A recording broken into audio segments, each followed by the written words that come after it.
Say it, baby. Let's see one of them raise it.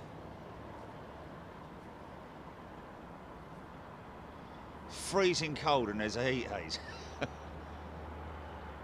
Look at that.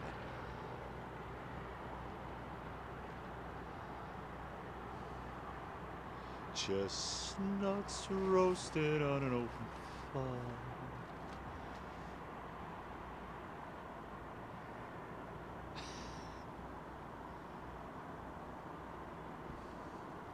They'll be keeping warm in there. Got little jennies there. That's interesting. That's something we haven't seen before. Is those little generators? Is that an F-35 thing, I wonder? We don't know. The wind has absolutely... It was quite breezy this morning. Look at it now. Absolutely, completely and utterly no breeze whatsoever. So there we go. Oh, mind that. Sorry about that. Isn't that beautiful, man? Against that sky there. You need to hurry up, you're on your waiting page. What's that, mate? Mate just told me you need to hurry up, you're on your waiting page. On the waiting page? Yeah. What's the waiting page? So what's he on? Oh, I don't know, he's doing you. He's normally down here all the time, but... Oh, is he? Yeah, but it comes up waiting or something. Oh, okay, so they're waiting to go live. It should be live now, yeah.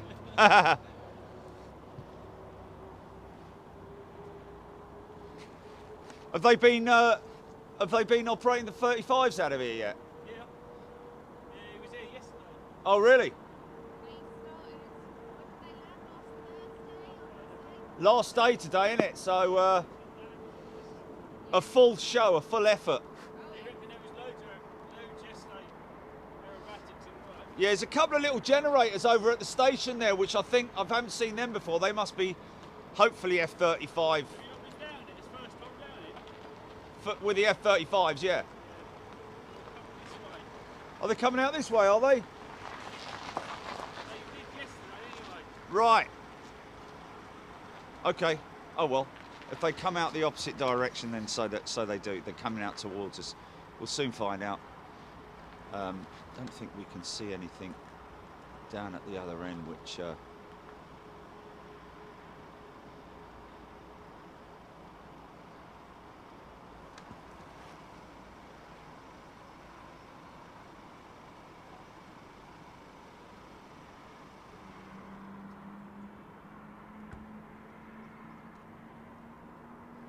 ooh. So you can distinctively tell the F15 Startup. Morning, folks. How you doing? Wednesday. Are you all done with your shopping? I ain't got anything to buy.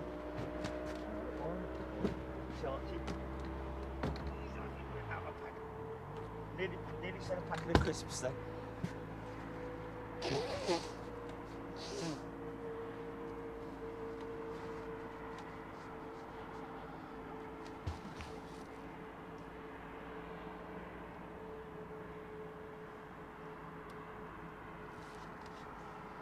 It's on tow.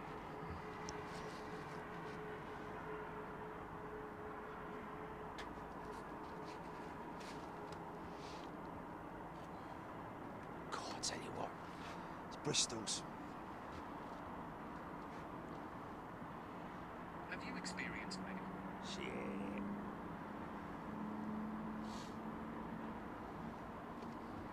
Morning, everybody. Now, the big question is, can you hear that that startup noise, folks? Can you hear it?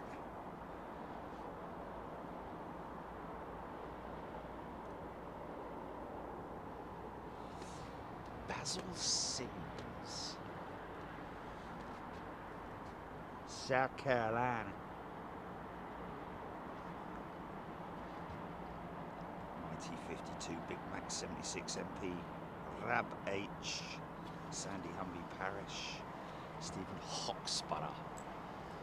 It's cold, folks. It's cold. I don't know what the temperature is here right now, but I was in the comfort of the cab up till about 10 minutes ago. When I came up on top of the van, I'd set the camera up about 30 minutes prior, and even the screen on the monitor had frozen. So fortunately, the bond unit itself is actually quite a warm unit and should keep us nice and warm. With chap just telling me that they were operating yesterday from the other end of the airfield. I'm not sure exactly what they're going to be doing. I don't know whether, because you can see the sock is completely limp. However, it is showing the wind direction as being straight down that runway. So now these guys, I need to figure out when they land, do they I think when they land they just go straight to their respective shelters or hangars or whatever it might be. I don't think they come back. Let's just see what these guys are doing. Yeah, I think they were preparing potentially for operations from this end, but looks to me as though they have now decided that they're definitely going to be going from the other. In other words, they're coming out straight towards us, folks. See that's the little giveaway signs are normally when you see that group of vehicles parked up over there, it generally signifies that they're going to be operating out of this end. The fact that they have got the extinguishers and that's lighting rigs. They are lighting rigs. I think those little jennies there, they're lighting rigs, aren't they? Quite Star Warsy in a funny sort of way, aren't they? Their little wheels.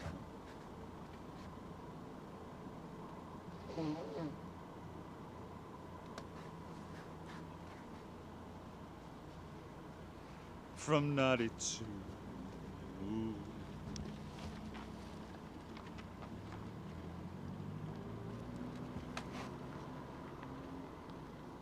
Don't know what the startup note of the F-35 is like.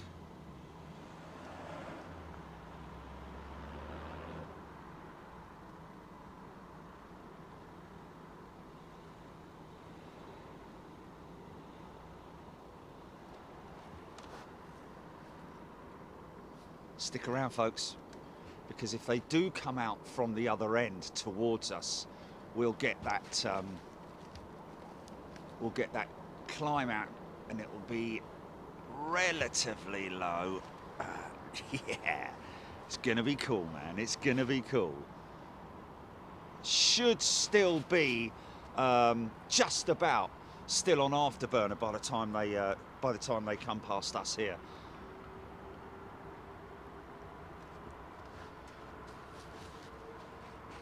Sounds like a number of jets starting up.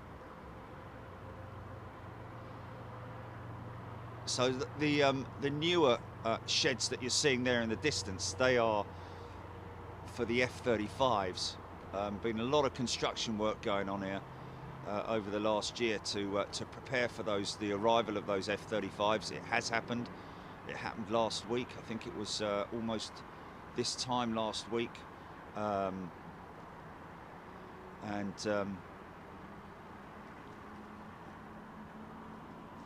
Not sure if all of them have arrived or an initial pack of them. Keith Cornell's got his ADSB screen on. Yeah, I actually linked up to ADSB this morning, and it is obviously a lot more informative than than other radar systems because it obviously shows military, and the easy way of identifying a military aircraft on ADSB is that it has a circle around it. Thank you, Chili. Oh, okay, other ADSB. I got open ADSB, paid for it. It's a one-off payment, I think.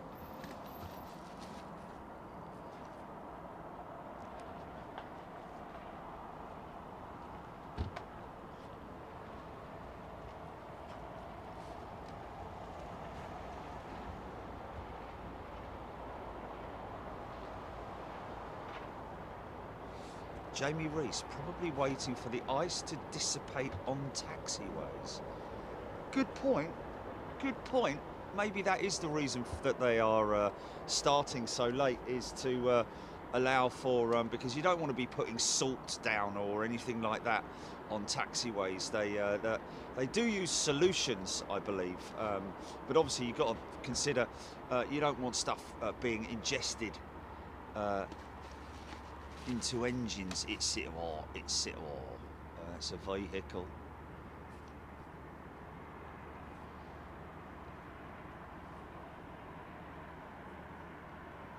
Okay, looks like that's definitely the direction that they're going to be operating out of. So that's sort of like northwest, I think, that I'm looking at there.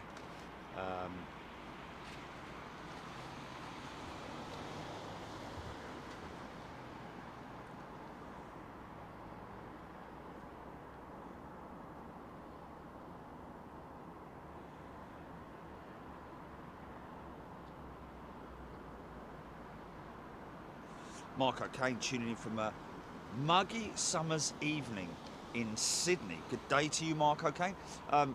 Interestingly enough, as I was turning on to the M25 this morning with Heathrow to my right, there was one lone aircraft on approach, went right over the top of me, Qantas Dreamliner. I don't know which Qantas it was, but it was the Qantas Dreamliner, the early morning flight. Don't know whether it was in from Darwin or where it was in from, but yeah, there we go, Mark. Sarah Leckie tuning in from the Gold Coast. Perfect way to spend Wednesday night from a hot Gold Coast. So is Sydney the Gold Coast? This is where it, you know, the confusion kicks in, isn't it? Every single time.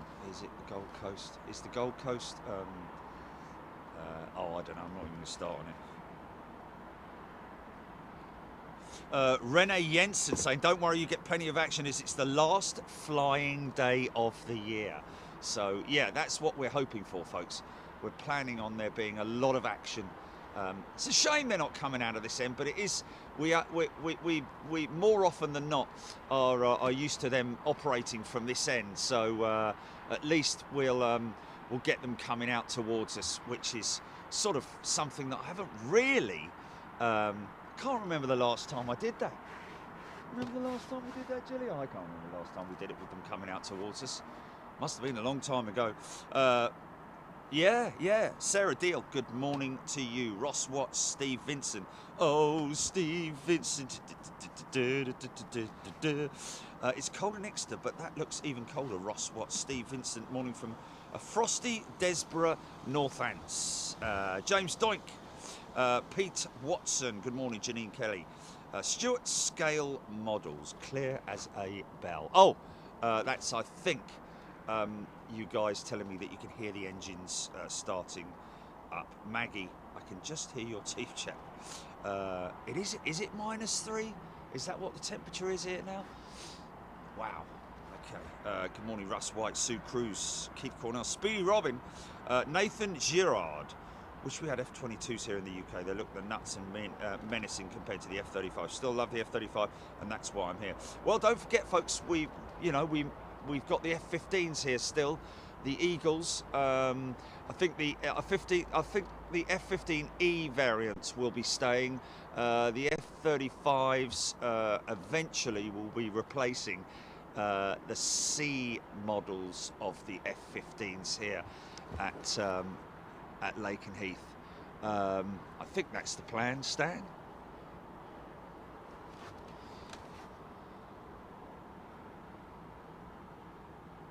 vehicle.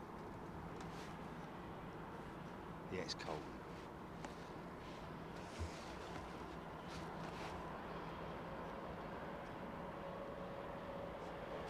Beautiful sunrise over Thetford Forest, or thereabouts. Alan Tomkinson, good morning to you. Rennie Enton, the small F-35 is much more louder than the F-16.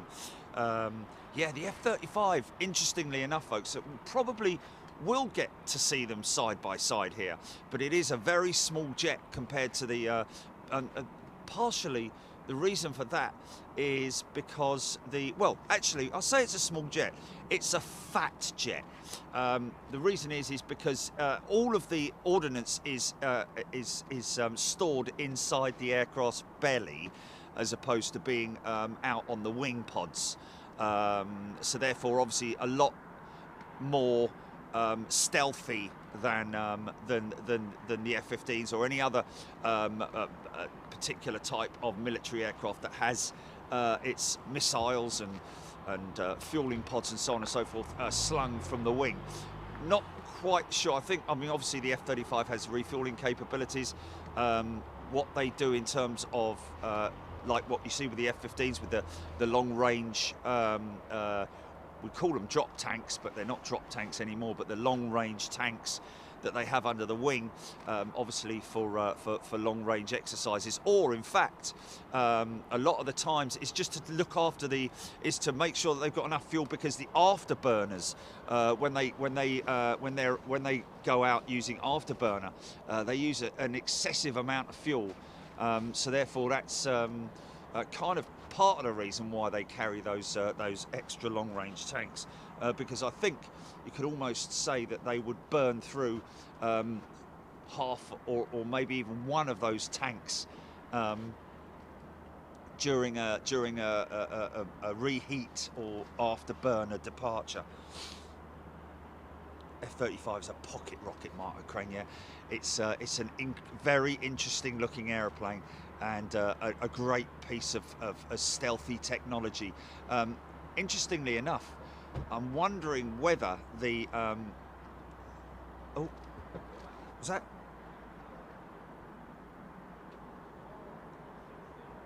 Jimmy G61, Nick McNair, Matt Smith, Kevin Treedale.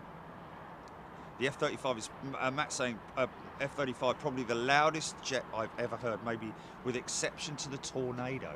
Yes, very, very loud jet, as you saw from the video that we put out yesterday as the promo, with RAF jets. The F-35's in from RAF Marham. Came in and did an exercise. Hearing the fella at the BP station, when I stopped over on the way here this morning, is a BP station about 10 miles away from here, and I always pop in there for a last cup of coffee and a pain au chocolat to have while I sit here and wait when I get here early in the morning. But he mentioned that he was hearing that apparently they're going to be going out to the Loop today, so who knows what's going to be happening today. Got a new member, Chinook. Hey, there we go. My favourite helicopter of all time, the Chinook. Nothing like it, is there? Welcome to first class, Chinook. Good to see you here. Mighty 52. Janine Kelly, Alan James, Chris Gavriel, -2 degrees. Finch 334. Those generators look like portable spotlights. Yes, Finch. I'm miles behind in the comments, so my apologies for that. Daniel Morgan. -11. Some places got to -11 in Scotland last night. Ben's Interesting Machines. A very good morning to you. Sounds like a great idea for a TV show, that does, doesn't it? Ben's Interesting Machines. Arthur Benny, good day to you. I don't think you can de-ice a military jet. No, there's no de-icing. I don't think. There's another startup. There's no de-icing with these guys.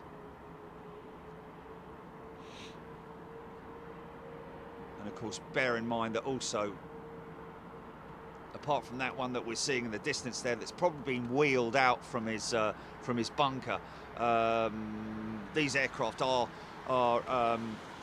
stored in their bunkers, and I guess they are in some way temperature controlled within that bunker, so therefore meaning that they can roll them out ready to go, and of course no de-icing.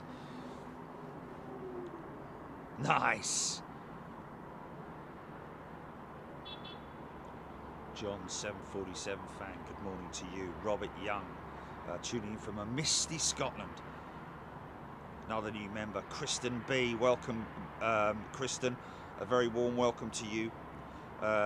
Chinook is tuning in from Auckland in New Zealand. Wow, all the way down in Auckland. Hope you're going to enjoy this, folks. Akira, good morning. Liz Matthewman. Renee saying, look, Lockheed Martin is looking at what it would take to give the F-35A Joint Strike Fighter, and by extension, Israel's F-35I subvariant, the ability to carry 2 600-gallon drop tanks under its wings. There we go. Interesting. Thanks, Renee. Obviously, it's more an aerodynamic issue, I would have thought, than anything else. It's interesting that the F-35E variant, when you look at the E variant head-on compared to the C, the side pods, the intake pods for the engines, on the outside of those pods, there's a sort of like a bulbous extension, which is actually fuel tanks as well. So maybe they would consider doing something like that. But yeah, 600-gallon drop tanks at 2. Okay, so each one carrying 600 gallons. Wow, that's interesting. Thanks, Renee. Good information, that. James Doink, Rob Young, Sue Cruz, Terry G, Alexandra Wood, Paul Henry, good morning to you, Anne Campbell, Blair Hinton. Oh, now this is a jet coming out. There's definitely something coming out. Oh, and it's an E variant, I think. So they are coming out this end. Oh, what a touch. Here we go. Volume up, folks. Volume up.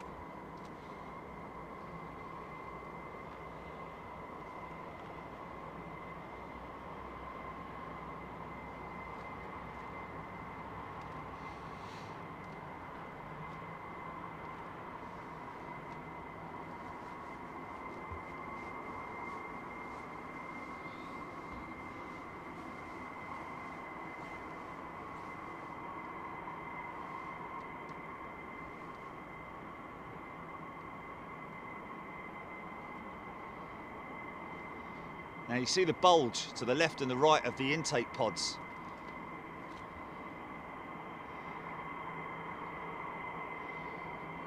That's fuel tanks.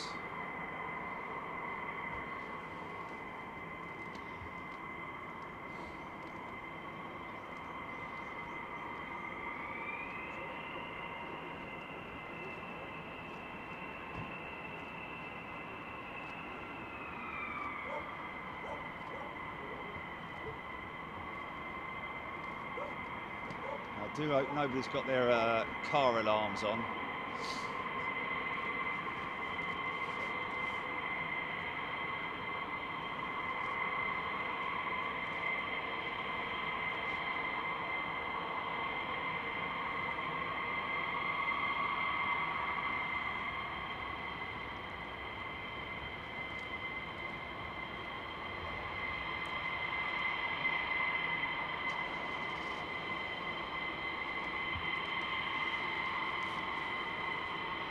It's like a lone wolf.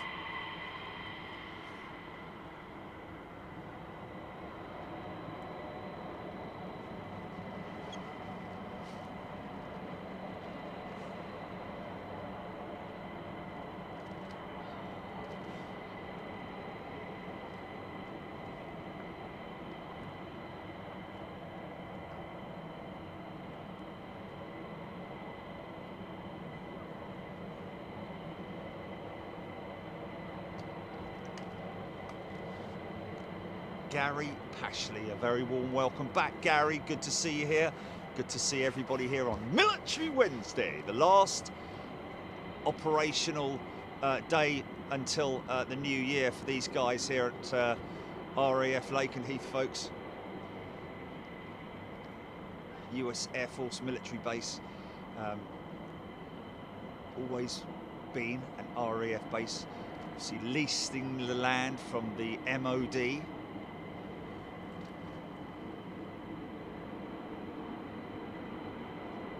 Chinook missing Air Force in New Zealand. Love hearing the A4 Skyhawks. Wow, yeah. So this is where they're going to be pulling all the pins. They will have already had a pre-flight check at their stand, but now they're going through all the final pre-flight checks with these ground crews, removing all the pre-flight pins, the remove before flight tags or pins.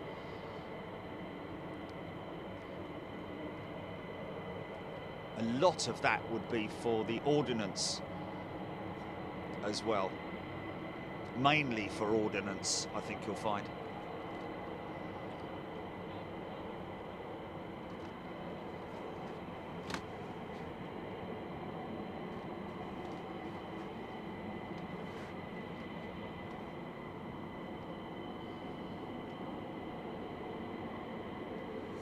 Andy Kitson, very, very true indeed. It is, well, Andy's saying F15 much better looking. It's a more traditional looking fighter bomber, isn't it? The F15 compared to the F35. The F35 is, at the end of the day, a stealthy jet. And as Rene or somebody just mentioning here, that obviously if you sling something from the underside, the underwing of the F35, then it becomes very unstealthy, doesn't it? Unless, of course, those underwing pods are stealthily shaped. Let's face it, at the end of the day, it's all about the shape of something that creates the stealth. It's the radar, it's making sure that the radar signal's got nothing to latch onto, that it bounces off, or whatever it reflects back is the size of, well, a bird or something like that. And let's face it, there are birds that fly at 30-odd thousand feet. Do you remember when we were talking about actually that yeah, there's some birds that travel at stupid amount. Hello, what's this coming out? Oh, it's a transit van.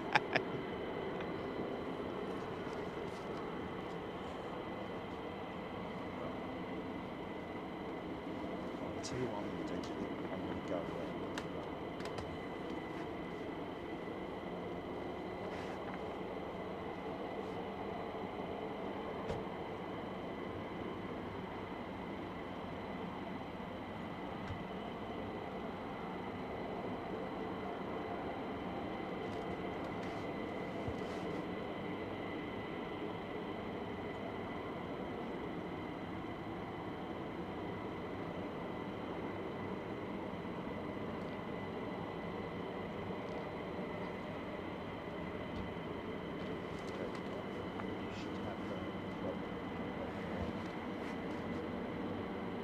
Should have hotspot shortly, GP.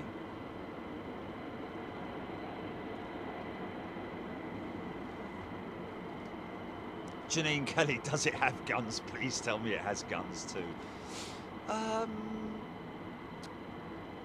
You know what? I'm not sure as it does, the F15. I know it has. Does it have cannon? Does it? No, I think it's just mainly missiles, isn't it? Air-to-air or heat seekers. I don't think it has guns. It's not like the tank bomber, as it used to sound. Michael Burke, a very good morning to you, Michael. It's a good job that they are going out of this end, because otherwise they'd be going straight into the sun. You got hotspot, yeah? Transit ban with afterburners, Bootle lad. It's transit custom.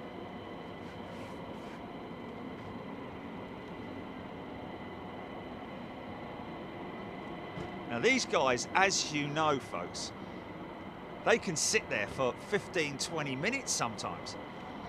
Hearing that apparently the loop is open for business and that they might be heading out to the loop today.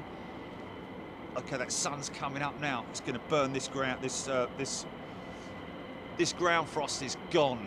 Mind you, if you need anything to burn ground frost off, it's going to be these afterburners. Oh, okay, Chinook. The F15 does have a 20mm cannon. There we go. Thank you, Chinook. Is that... we talked about this before. Yes. Under the belly, isn't it, or something? Sam T, the F-15 has a Gatling gun in the left wing root. There we go. Yeah, in the left wing root. Right where it meets the fuselage. M61 Vulcan 20mm system, Grant Elliott. Nice. Thank you. David Hammond. Chinook got all that going.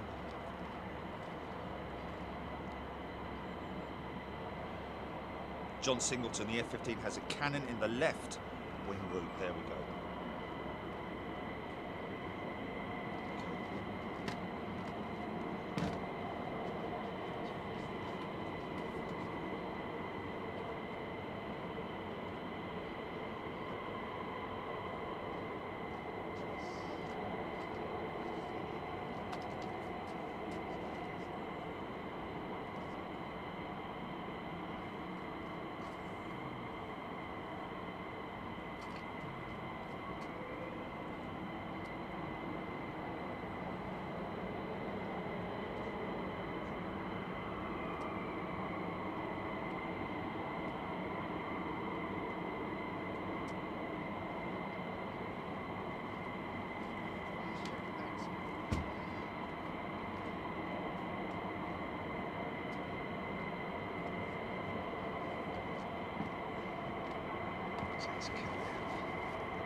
Here come the boys. More. And girls. Ian Lane, F-35 has... The F-35 has cannon above the intake on the port side. Okay. Thank you, Ian. Gary Pashley. Going to come down today for the last flying day of 2021. Looked out the window at the iced overcast and thought I'll just watch Jerry in the warm. There we go. San Sharma, good morning to you. Kevin Beasley, yes.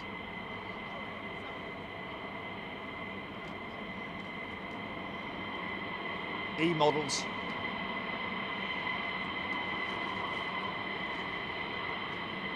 See the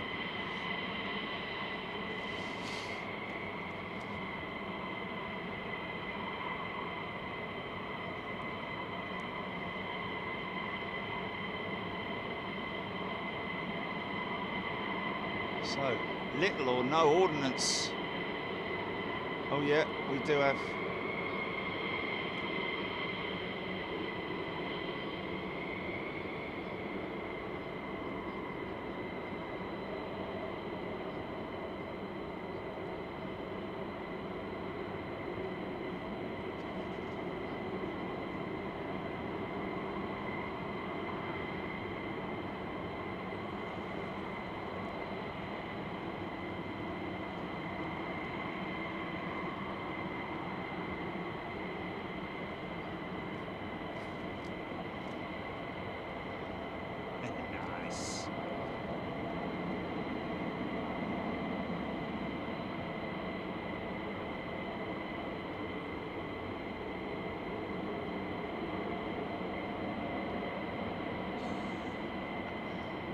What's Maggie saying about the step ladder?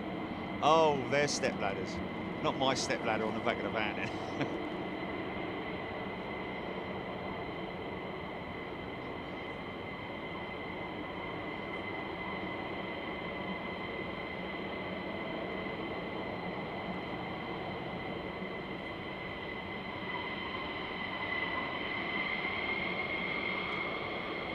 Sidewinder.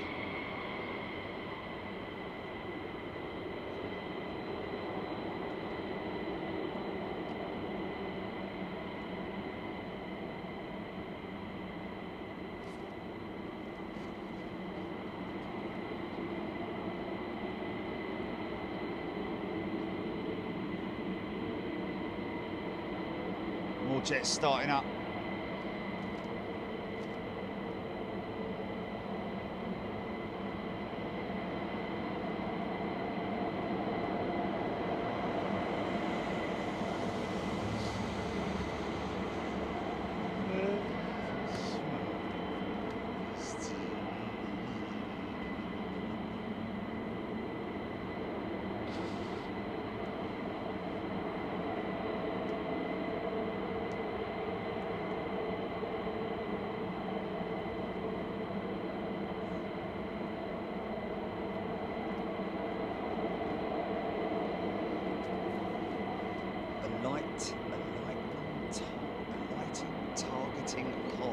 Yeah, the pod is the stubby implement or piece of hardware underneath the aircraft. It's the just, you can see it just aft of the sort of like under the belly, and that will then, I think, guide that missile, I believe. Ashley Napier, good day to you. It's a relevant name in it. It's a good name. Oh, here comes, look, the proper one. Oh yeah.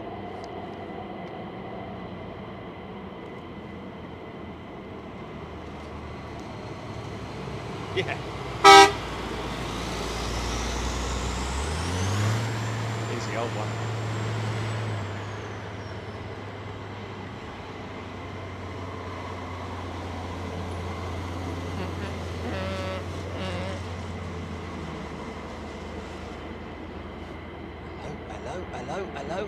Hello. Oh, it's just another one coming out through the haze there. Wow.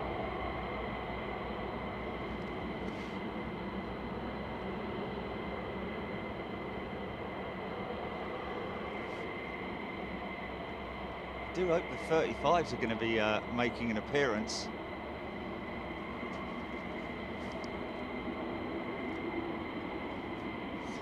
Not sure if there's a distinctive startup noise or note to the F-35 just yet.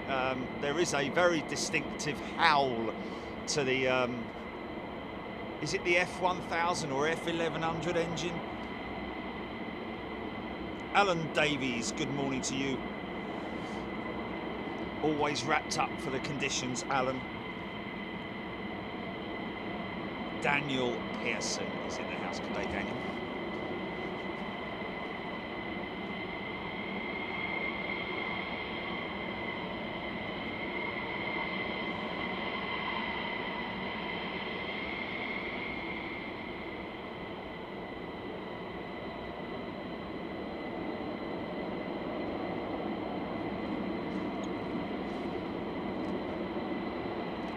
Is that a 5 ship?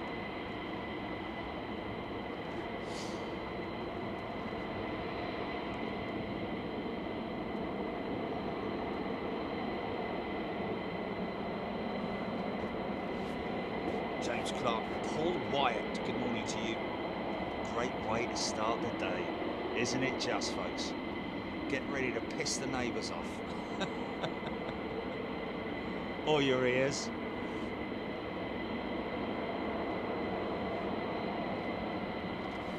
Chinook, it guides LGB or laser guided bombs. There we go. Thank you, Chinook.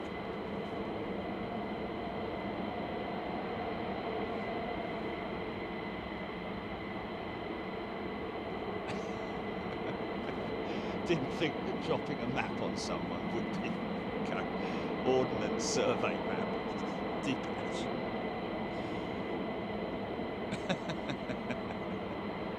I can't see anything.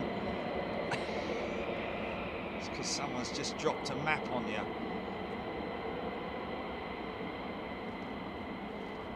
The A to Z.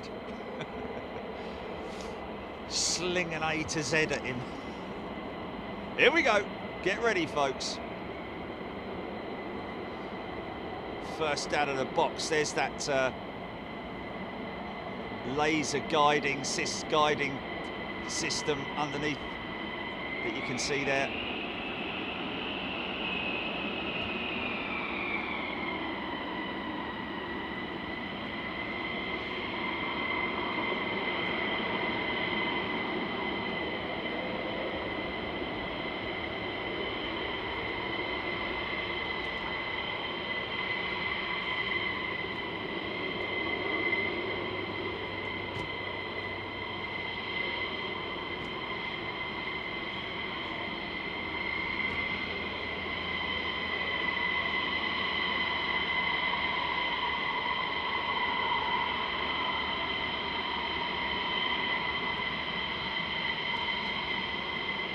Black, don't they? They look black in this. Here we go, folks. Here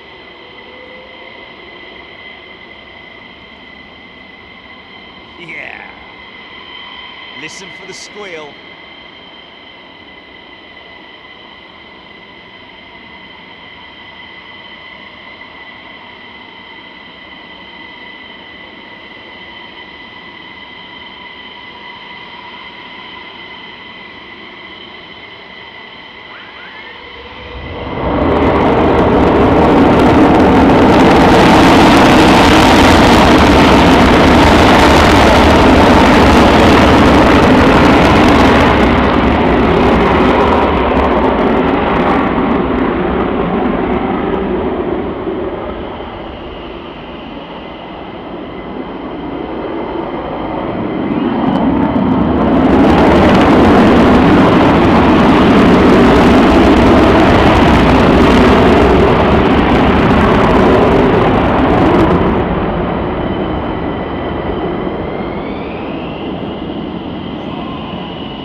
Unrestricted.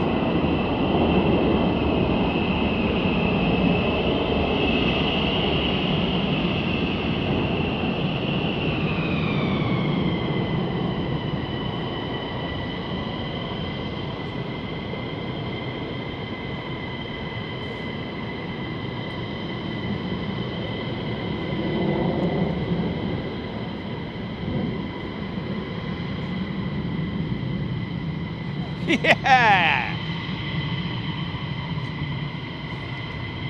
This is what you call unrestricted departures, folks.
That is complete and utter nuts, man.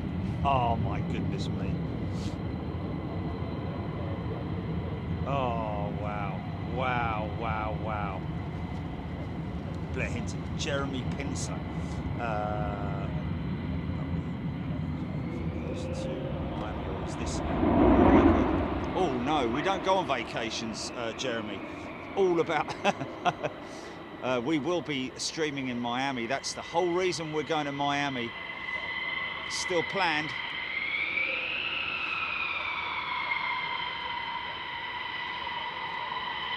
Copy, GP.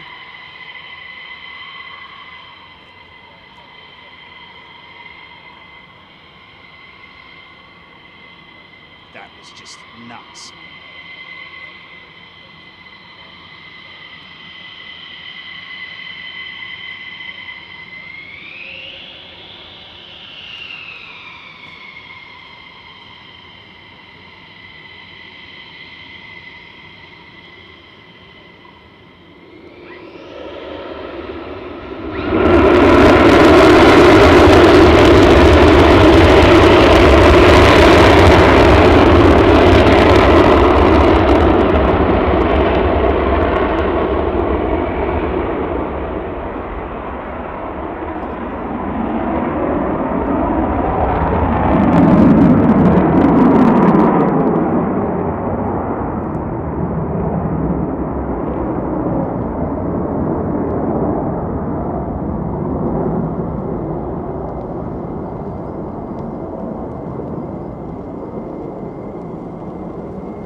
Oh, fancy a bit more? Fancy some more? Gonna get it. Hayley Barron literally turn and burn it was, wasn't it?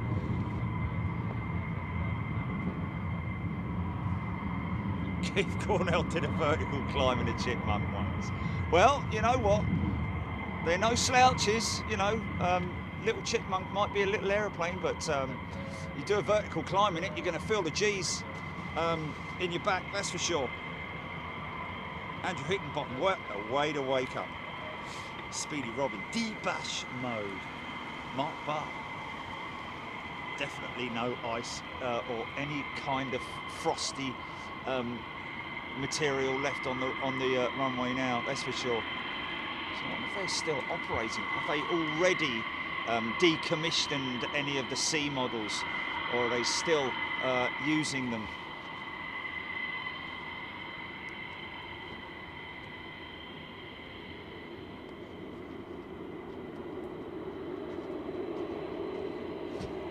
Nice.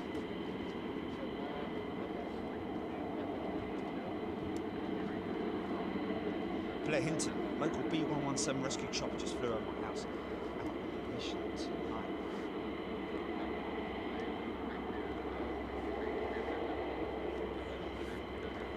There we go, Keith Cornell answering Carol Cupcake about the two guys in the aircraft, in the flight, on the flight decks, on the flight deck, in the cockpit, whatever you want to say.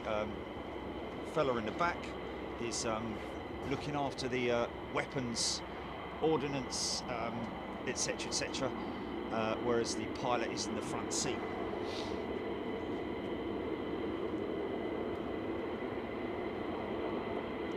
Kev Parker picked the perfect time for a tea break. You did.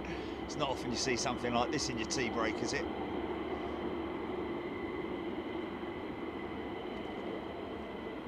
Kevin Beasley, as its last day of military flight for this year at Lakenheath, wonder if every plane has been given to go unrestricted today. Yeah, good point. It's like the last day at school, isn't it? Each man for himself. But I do believe that Fridays is unrestricted. They have been here at Lakenheath for some time now, been going unrestricted on Fridays. Jeffrey Primus, good morning to you. James Stenhouse tuning in from the Rockies, the Canadian Rockies. How about that? Oh, okay, Chinook saying they are using the C models for now, but will be replacing them in time with the F-35s.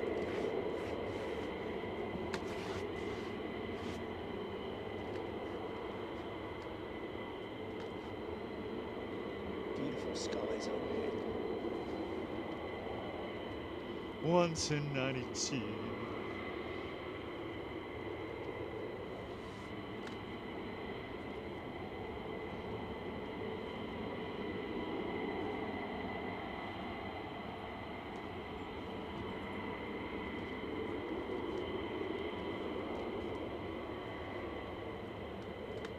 Oh yeah, it's Wednesday, isn't it?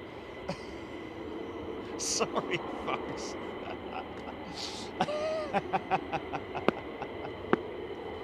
It's Wednesday, sorry, yes. He's right, he's right. Okay, so I'll take that back. You do tend to lose track of time when you do what we do. Blimey, is it Christmas Eve already? Hold on a minute. I was supposed to do something on Thursday. I completely forgot. Yes, indeed. So sorry, folks. I'll rewind that bit. Yeah,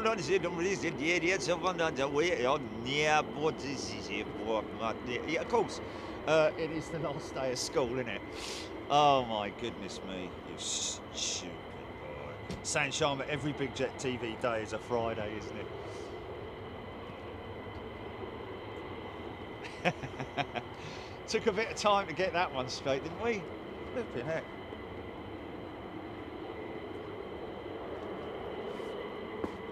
Andrew Hickingbottom. He's at his mum's for Christmas. Get your mum in front of the TV, Andrew. Tell her to watch this at least.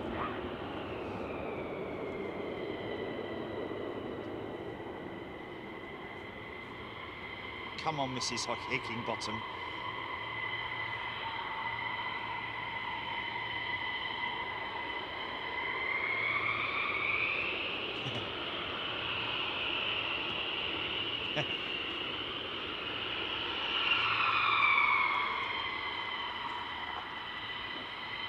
C-130 going out of the hall.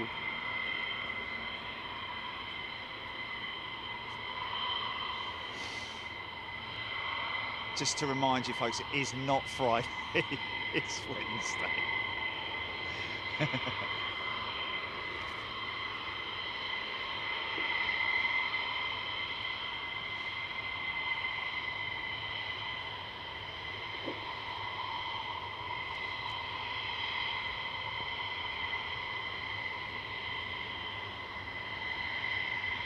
Now listen for the actuators as he squeezes.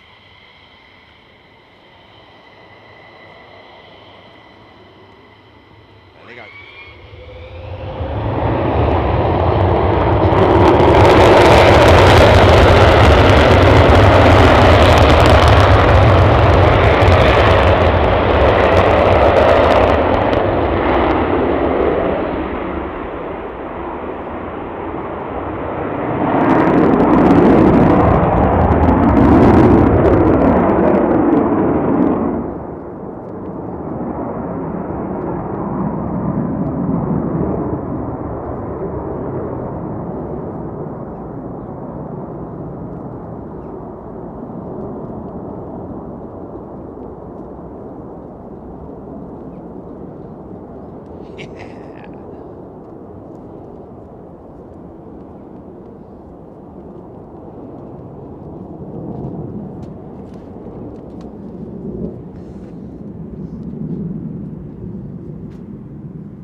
Still inverted, isn't he?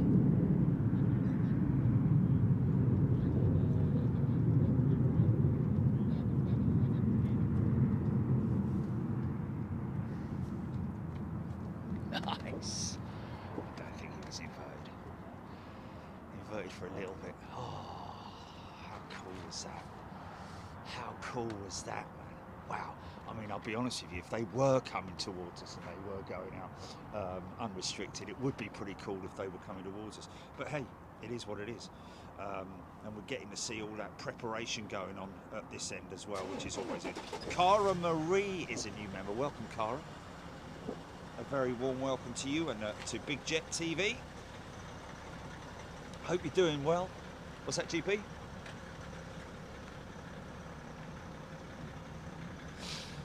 I say Cara Marie saying, I only started watching for my little boys who love planes, but their faces seeing these this morning is unreal. Age 2 and 5, very excited little boys. Oh, Cara, fantastic. And a big shout out to the little boys who are very excited watching these jets go out. Hopefully we're going to get some F-35 action, folks. I do hope. Haven't heard any more engine startups, but I'm not sure again as to the startup noise of the F-35 yet. Can't think that it would be that much different than the sound of the F-35. Of course, a single engine on the F-35 compared to twin engine on the F-15, but louder. Ron P. Even though I'm Navy proud, I have to say, go Air Force. Alan Frost is a new member. Welcome. That's a good name for this time of day, isn't it? For where we are right now, Alan Frost. Good day to you, Alan. A very warm welcome. Flight Radar has a couple of KC-135 tankers on there on the ground list. Landed 14 hours ago and 4 days ago. Wow.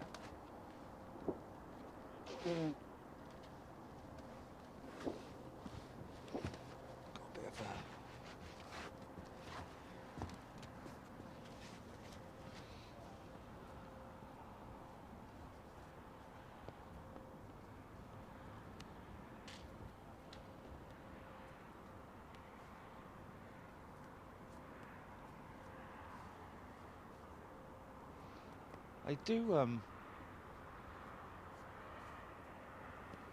I think they do exercises over in Thetford Forest with the come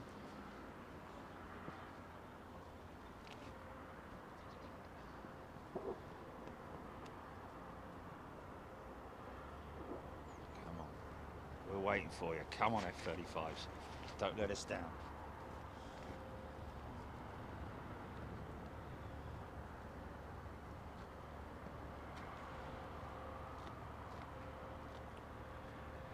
Ian Lane, that last F-15 has gone out as reheat 31.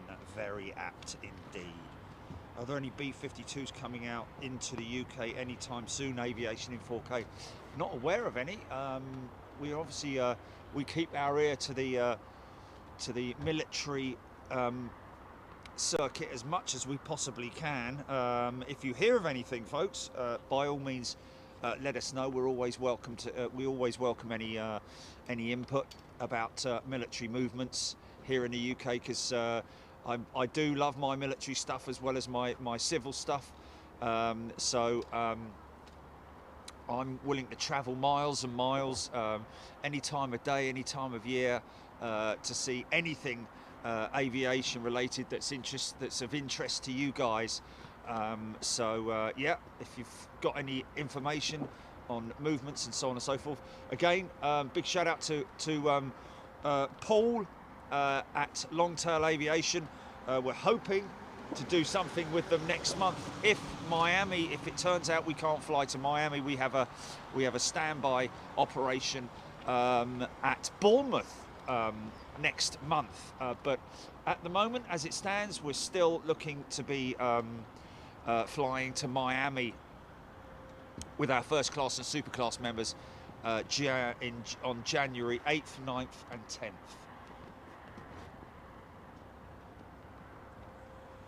Ian Lane saying no tankers out this morning, so we'll be relatively short flights. Well, that's brilliant, and hopefully a few. They don't call them missed approaches, do they? Just call them sort of like, you know, what do they call it? I mean, they do touch and goes from time to time, but the other ones which are sort of like just before they're on the threshold, they'll power up. What kind of manoeuvre is that called? Power up manoeuvre, maybe. Michael Dugmore, morning to you.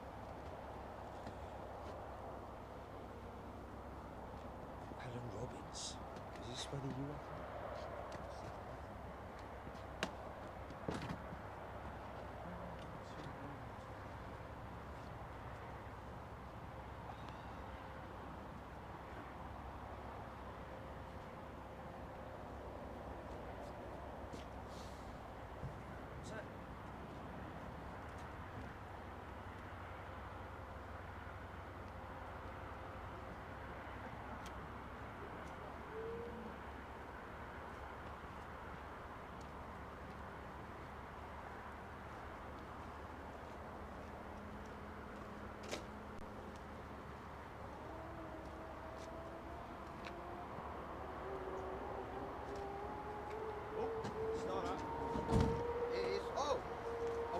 show at the weekend.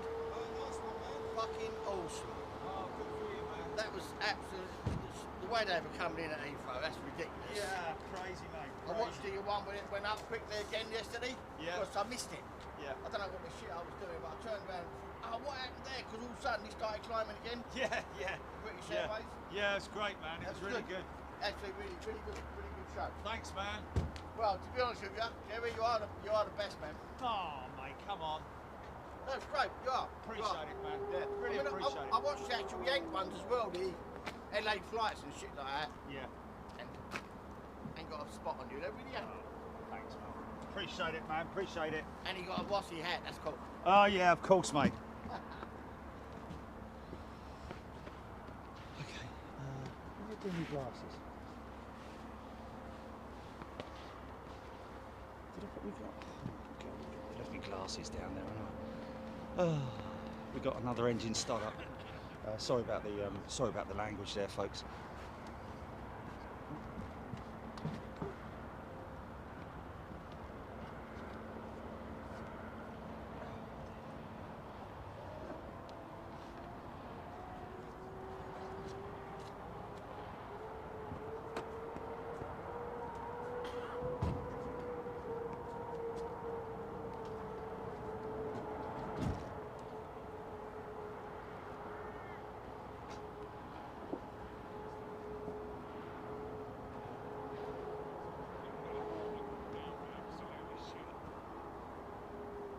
Kids from 1 to 92.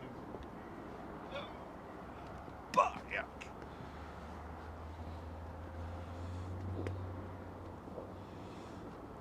Alan Frost, it was great living in Brandon, Thetford and Mildenhall.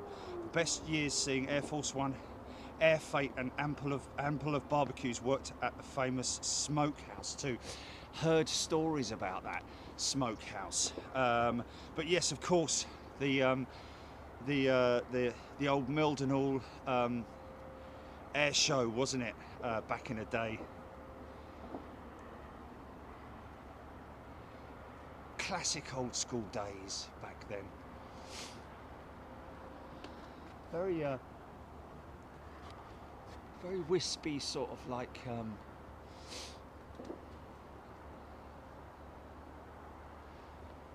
let's just have a look here.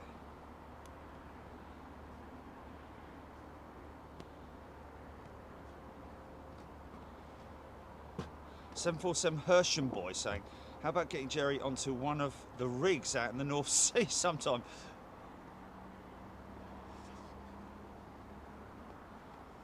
Yeah, the problem with that would be connectivity, wouldn't it? And also they wouldn't. That would be something that they would be not very happy with us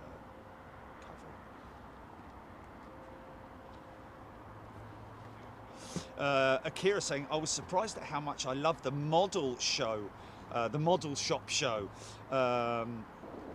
Yes, you wouldn't want to go in there with a bank loan, would you? Because you'd spend every penny.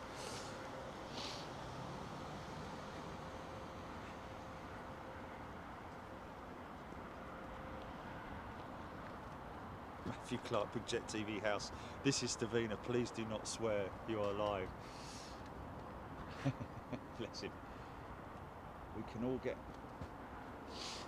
get very excitable.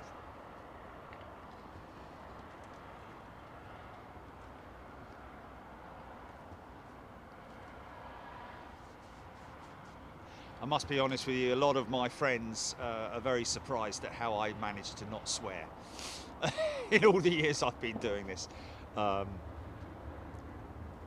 Well, it's just something that you don't need to do, really, isn't it? You just think it.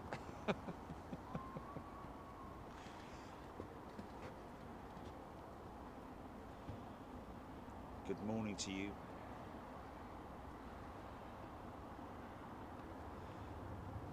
Big Swear TV. Oh, that's interesting.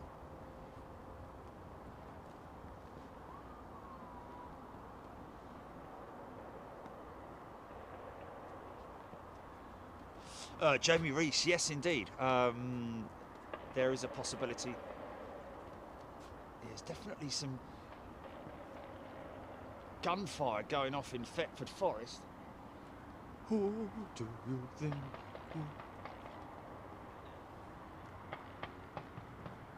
No, I think that's a backfiring truck actually, or a car.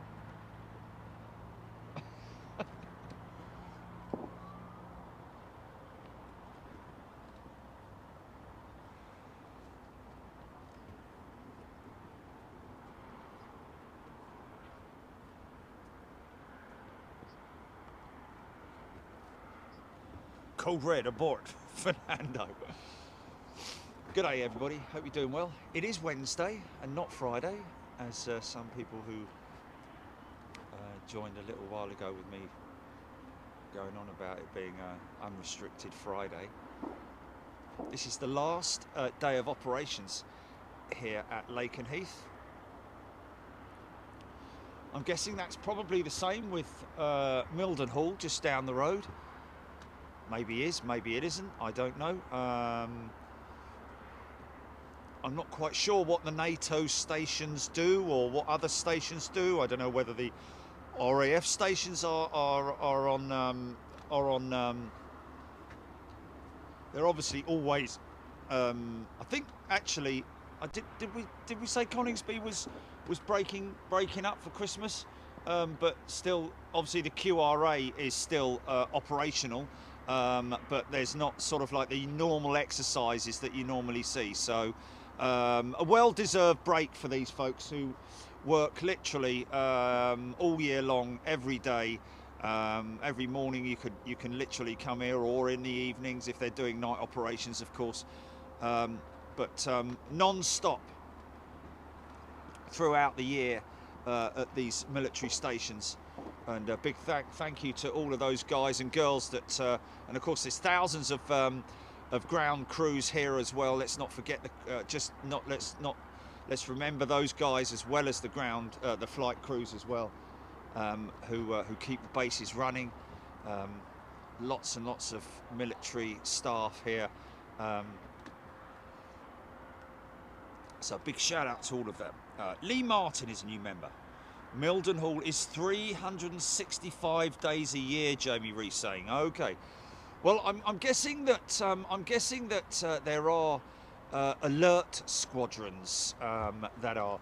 And I was going to say that Mildenhall. The reason I would have said that Mildenhall would be still operational was because they don't just service UK bases, do they? I think they also service other bases as well. Fly out over Europe, servicing the German Air Force, Italian Air Force, and so on and so forth. So that makes sense that Mildenhall would be 365 days a year. Thank you, Jamie. Stephen Gilpin, pheasant shooting. Good point. Actually, a good point, Matt. It's very likely that is pheasant shooting. Abbey Garvey, RAF Lossiemouth have already finished operations, but they are on standby for QRA. Yes, indeed. That will be the case throughout the year. Aled Hughes, RAF Valley closed for Christmas last Friday. Exercise Pitch Black returning to Royal Australian Air Force Tyndall in 2022, Glenn Langman saying. Exercise Pitch Black. I'm guessing that is that nighttime exercises or Ollie P, Rob Van Roy, Alan Frost, the ATIS at Mildenhall used to describe Santa coming in. Not sure if that still happens.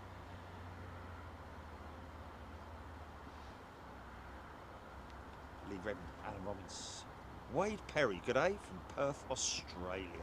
Good day to you, mate.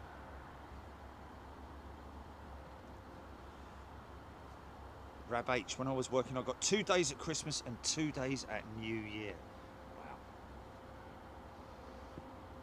Yeah, we just don't know what's going to be, what's on the menu for Christmas this year.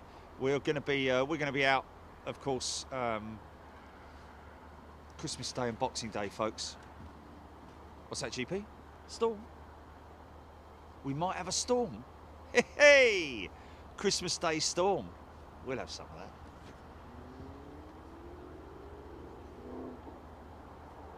So yeah, somebody mentioning a little while back, it's a shame if they don't bring the F15's out, isn't it? Apparently it was absolutely manic yesterday. Glenn Langman, then Talisman Sabre in 2023, comprising all Pacific Coalition partners. Wow. Talk about booking ahead. Steve Hughes just turned on, check back. Wow, those takeoffs are amazing. Looks great in the frosty weather. Thank you. No, thank you, Steve. Lee Martin, do you ever go to Waddington? RAF Waddington? Yes, we've been to Waddington, to the Wave at Waddington, isn't it? Been there a couple of times to the Wave. One for exercises. Now that's a little bit disappointing. Looks like these guys are already done for. Are they done already?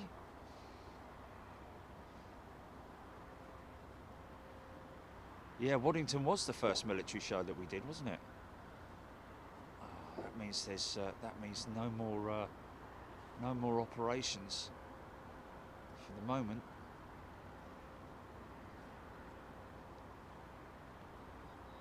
Whether they'll head for their vehicles, which are parked over there, I think they probably will.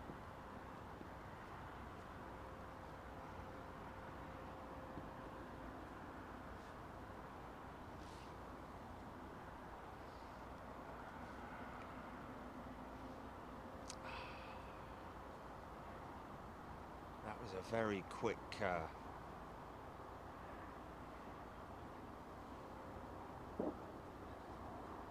unless they're changing runway direction.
Just a heavy frost, isn't it?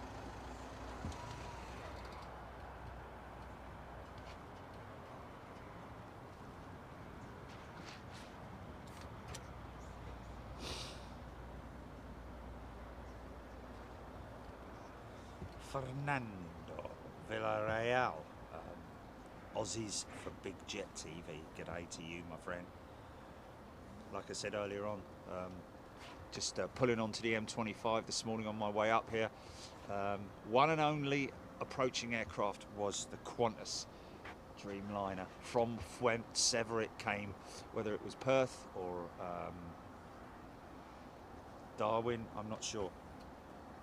Phil Edwards, a bit nippy and crawly today. Haley Barron got a Hercules above her. Sounding good.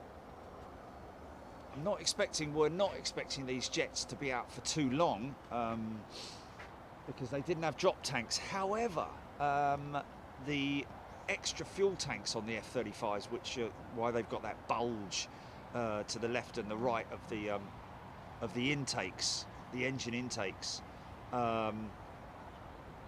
makes me wonder whether if you give them you know, if they're filled to the brim, would they? Oh yeah, I've just heard. Definitely sounds like something's coming out.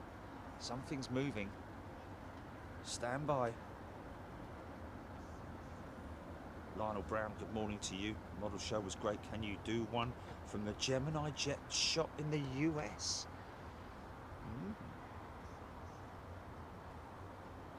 It's Russ, isn't it? Don't see any reason why not.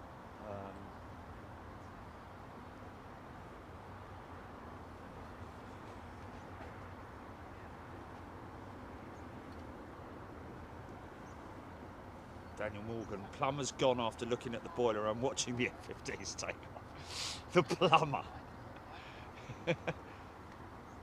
So, if these are aircraft that are coming out, I'm wondering whether they are changing the runway direction. The flag is definitely there's a wind picked up now, as you can see. Always like to do our part. So I'm wondering whether these guys may make their way towards the other end of the runway. You never know. No, they're going right. So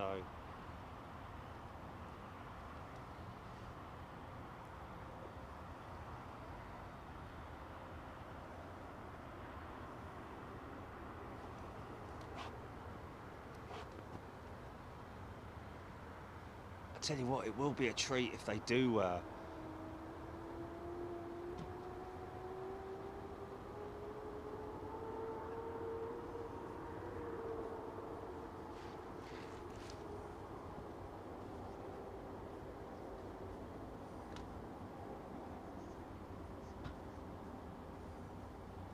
Well, that's an F15 Startup. There's no doubt about it.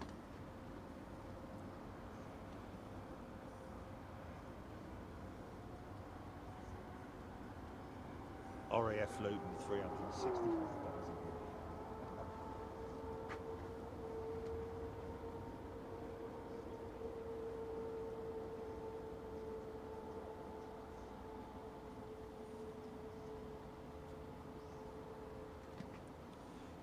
Tarnish 7, F-35 Startup has less of the low droning noise than you get with the F-15.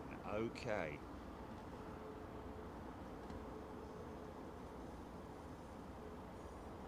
Paul Grew, come on F-35s, yes. I have a feeling, I have a sneaking suspicion, folks, that the runway direction has changed, which is the reason why those personnel have moved their location, possibly to the other end of tip runway.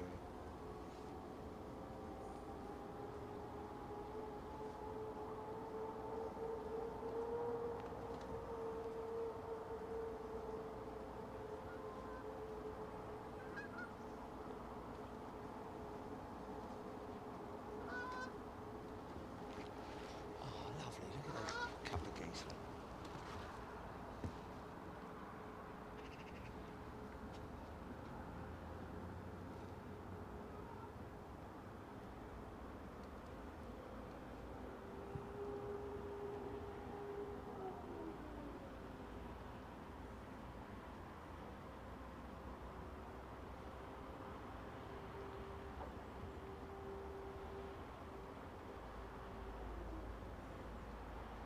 Nice.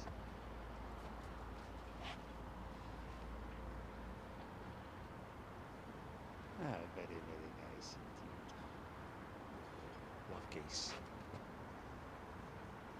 Seeing geese coming into land is a great thing to witness. Also, where I am, there's a lot of water around where I am, so you do get a lot of activity with geese, and it's great to see them flying in the V format.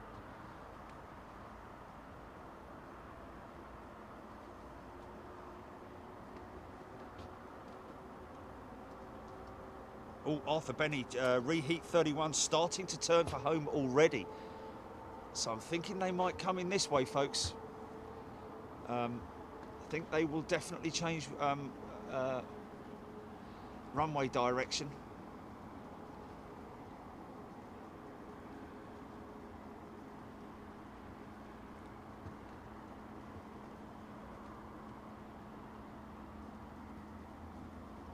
David Edwards F-35 crash was due to rain being sucked into the engine.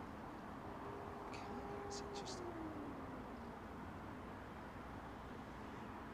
Alan Robbins, Lufthansa 747-8, passing to your north, southeast, LAX to Frankfurt, passing Skegness.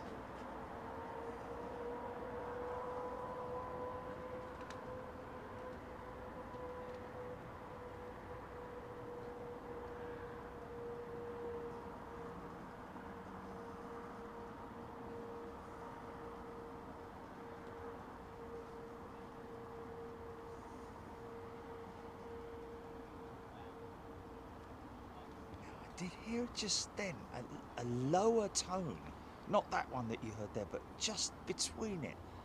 I did hear another engine start which was different than what we're used to hearing with the F15's. It was more like a sort of like a mini GE, you know. Oh, chopper.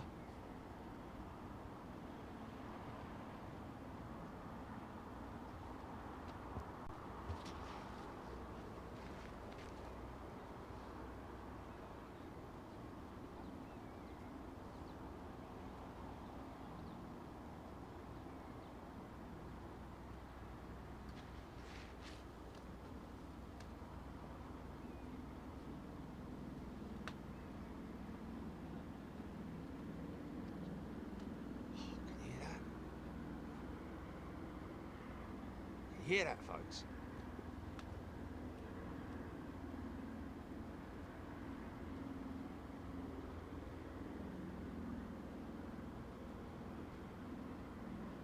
Logan, we certainly hope that the F-35s are going to be operating today. If you scroll back to the beginning of the show, folks, you'll see unrestricted departures with the F-35s. F-15, sorry.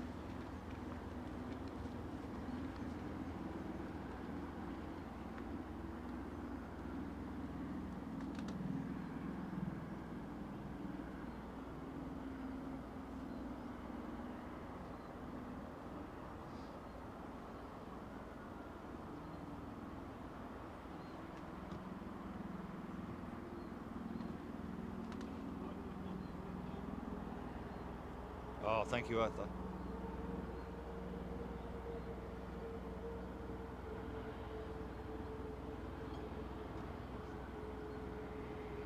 Oh, David Edwards should have read rain cover. Okay, so the rain cover was not removed. Oh my goodness me.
Sure, that was Ospreys that I just heard.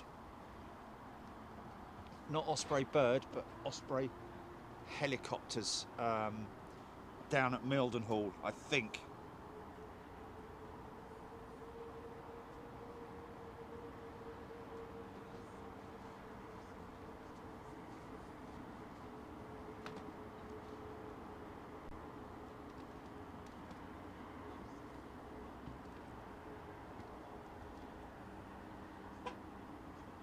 Oh, it was the ingest of the engine cover. Oh, there it is, there it is, there it is, going out now.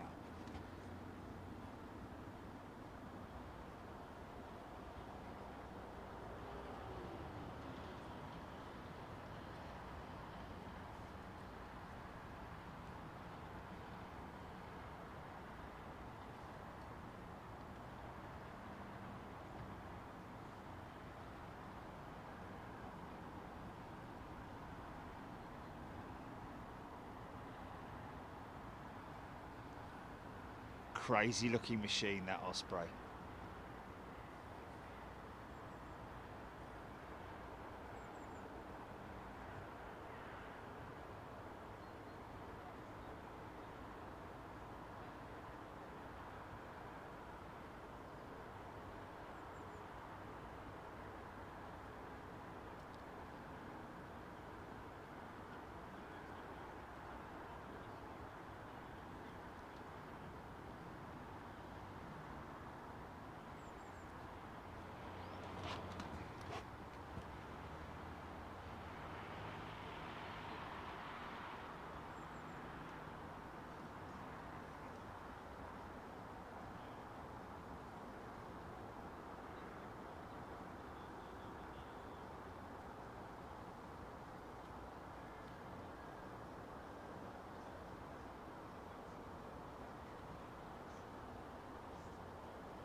Maybe that was just a an engine startup test, maybe.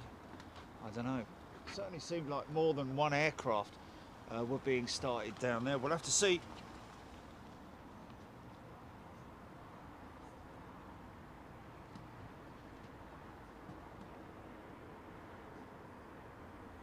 Oh, Tarnish 7. Engine cover had been removed and was laid. Whoa, what was that?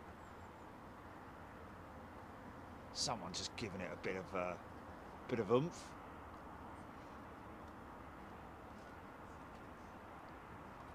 Come on, don't be shy. I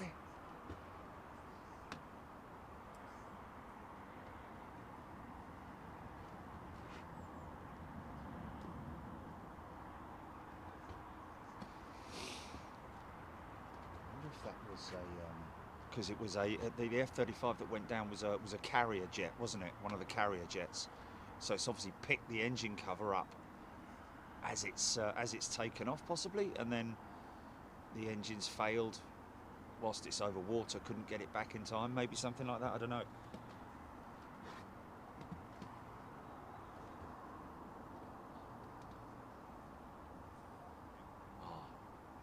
Sentry landing at Mildenhall. Okay, there we go. Was that a little burst of reverser then? Didn't see it, which was quite interesting.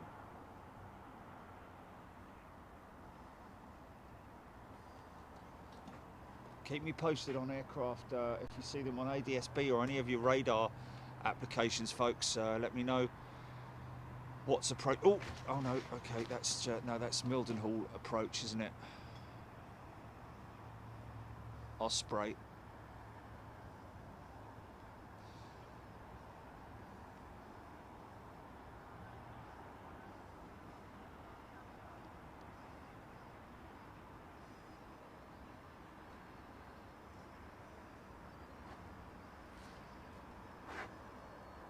Wings dropped again.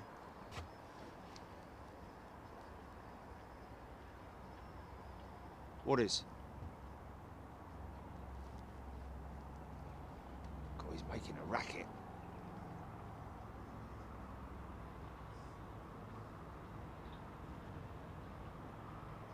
I think he's done a run. I think he's doing a run.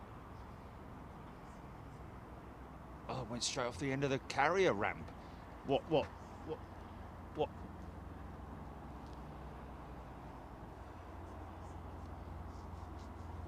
Oh my goodness me. Someone must have been seriously reprimanded for that one.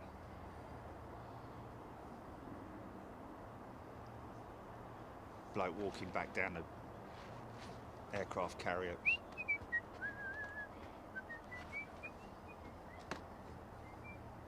I'll see you later.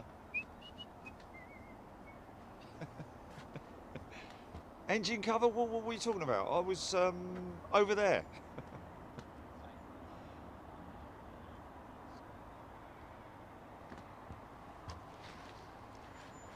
Okay, well. Sun goes in and bosh. Temperatures drop by about 2 degrees at least. Vehicle.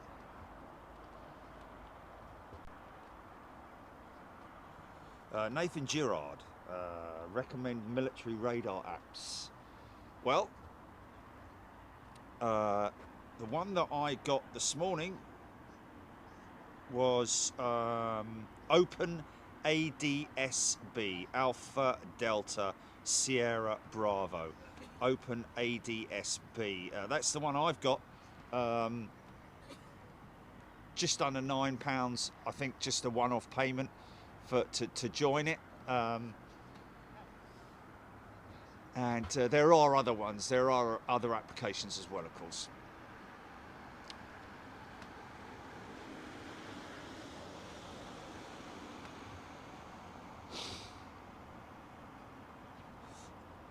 Yeah, David Edwards. Interesting. I remember seeing that. It's quite a common. That does the rounds, doesn't it? That guy being sucked into the intake of an A6 intruder. There was question as to whether it was real or not, but I'm guessing he went along the side of the engine, and of course there is a bypass. He must have been sucked through the bypass, and obviously not into the bladed section, because obviously it's a far more compact fan blade assembly than your standard big engine, like your GE90s and so on. But mind you, even if you got sucked into one of those, you'd be mangled to pieces. But I think if it was true, then he must have got sucked through the side pod of the air intake.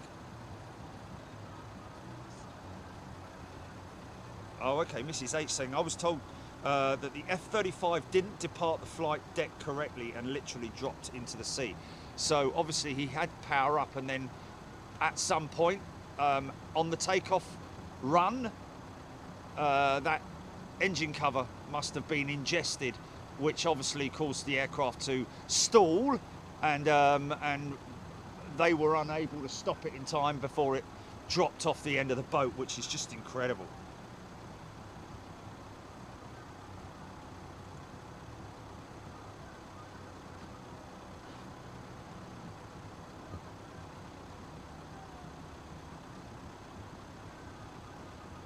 Logan H04, what do you think of the new Su-75 Checkmate F-22 killer?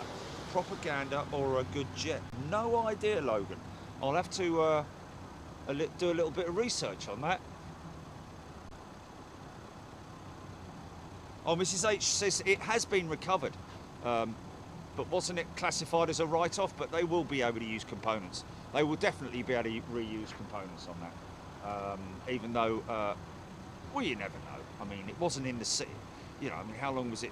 It would have obviously, it would need completely breaking apart, a bit like on a D-check, really. The whole thing would have needed taken apart. Wiring looms would have been literally discarded and new ones put in.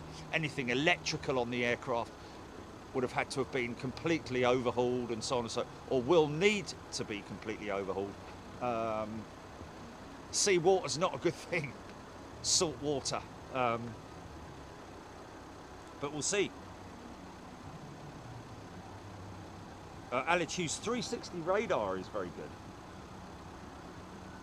Jane Alder, thank you very much indeed. Sherry Hellier, Alan Frost, Michael Burke. It's happened with the A7s with big intake as well, Mark O'Kane's saying. Skyscan World, there we go. Skyscan World is suggesting Skyscan World. Let's just check that out. John Davies just noticed he's got his start. Oh, Mark, okay, no fans in an A6. Okay, turbojet. Mark O'Kane straight into the core. How did he survive that then?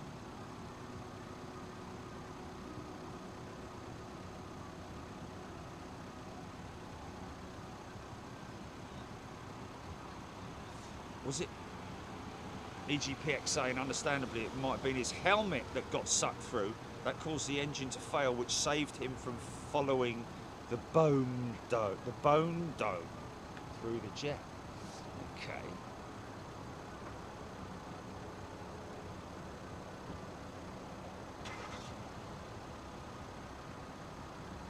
RAF Coningsby and UK spotters, thank you very much indeed. Rumble 31 and 32 with Gremlin 11 F15's complete in 323 complex. RTB returned to base Lakenheath. So that was it, a 5 ship that we saw go out earlier on its way back. Thank you RAF Coningsby and UK spotters. Mike T. Also confirming, looks like the F15's that were playing over Whiz Beach might be on their way back. And we at this point in time are not 100% sure which direction they're going to be coming back in.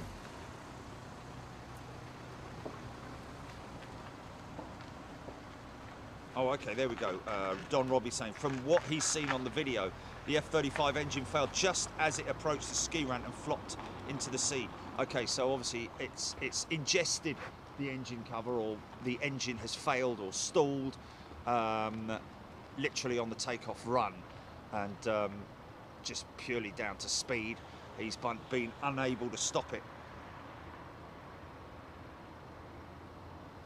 Mediterranean race to recover F-35 wreckage before Russians got hold of the secret technology. Yeah, of course they're never going to leave it at the bottom of the sea, are they? Because the old Russians will be down there before you know it.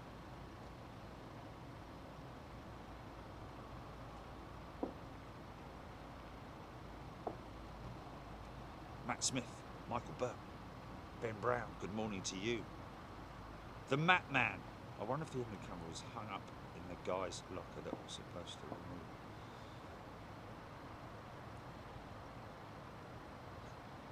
Inbound, Speedy Robbins saying, oh, bone dome equals helmet EGPX, thank you.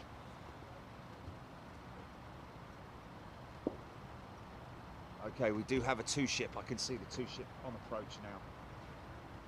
Okay, I need to be ready with this.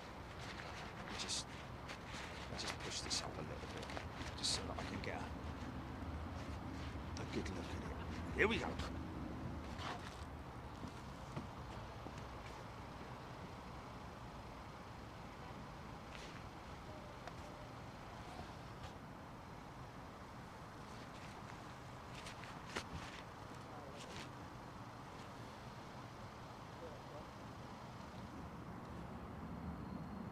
What's that?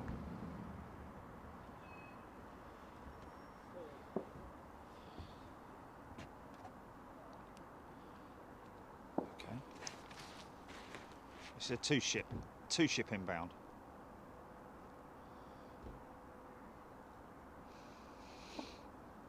Very tightly formatted, I've got to say.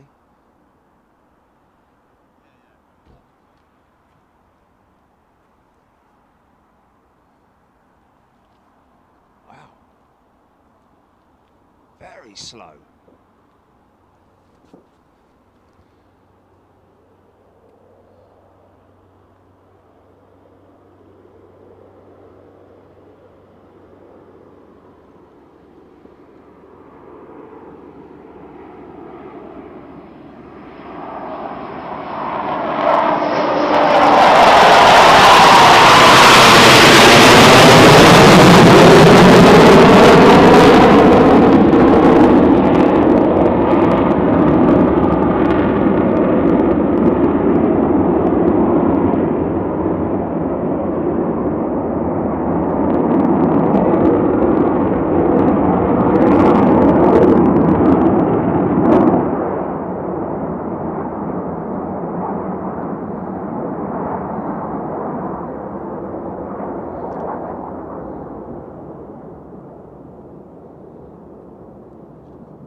is.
More jets coming out, more jets coming out.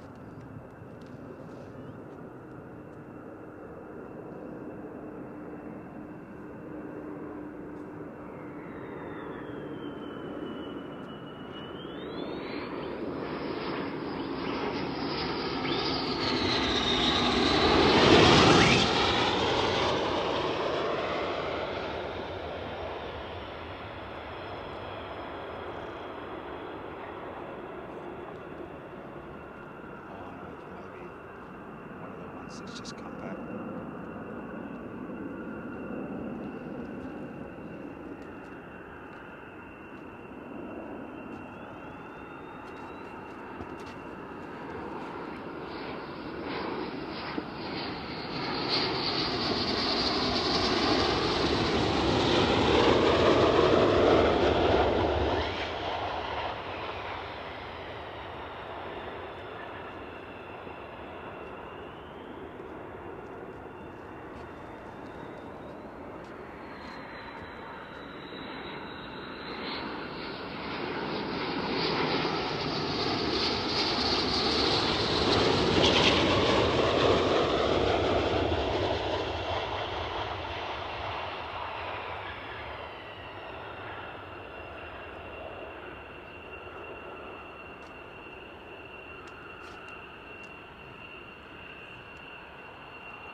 Next run.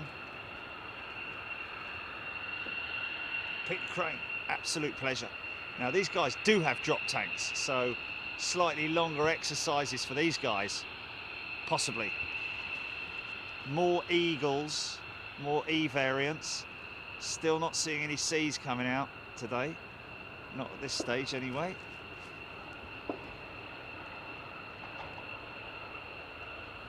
Thank you, Mark.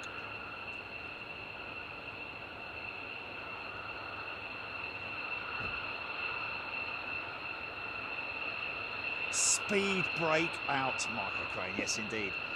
Nice.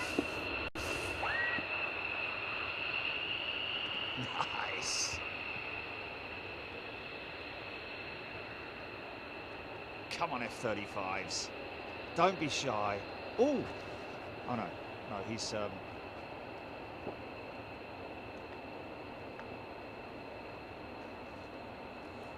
Robert Brady. These are F15's, and these are the Eagles, the part of the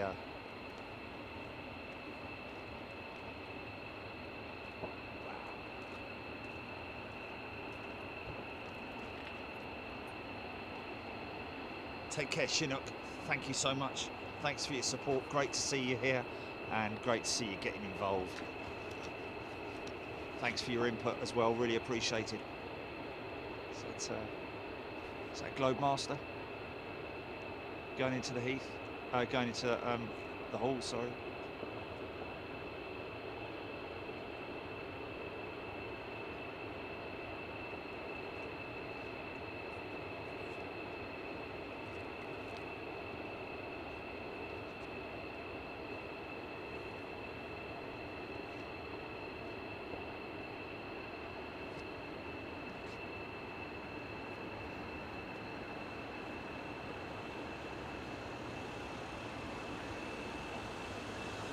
Ben Brown, F15E flying back towards Lakenheath on flight radar at 8,000 feet currently.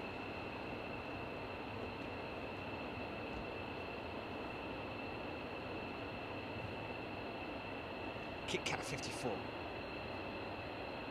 Burnt off some motion. Peregrine Bush.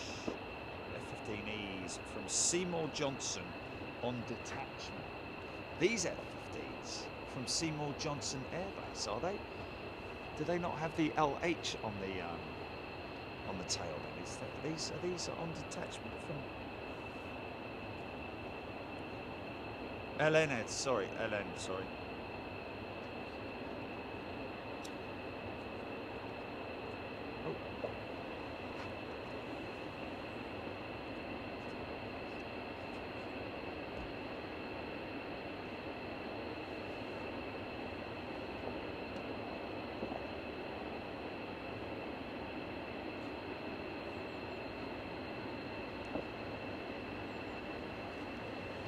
This what? Oh, you've put the footrest in it, have you? Oh, I knew you would. Does it have to be in all the time, or you just slot it in? Yeah. Oh, I threw mine away, man. I threw mine away. Well, yeah, it's just too much in the way of banging on stuff. No, it's not interesting. SJ tail codes, David Edwards saying. I'm not seeing that. Okay, so these are Seymour Johnson jets. Oh, Mrs. Johnson. Come out, Mrs. Johnson.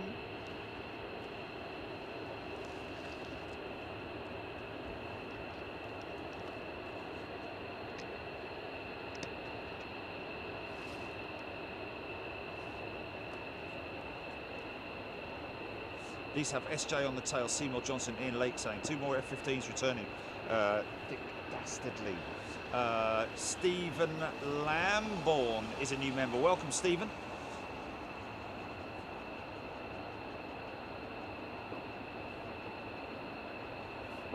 Peregrine Bush, hello to my wife who's listening upstairs. Lazy sod. Could just shout upstairs, hello, love.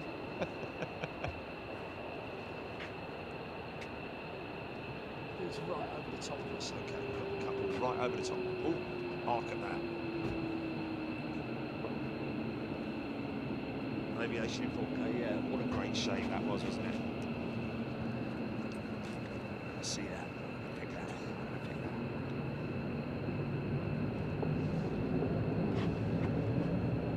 that. The silent killer, look.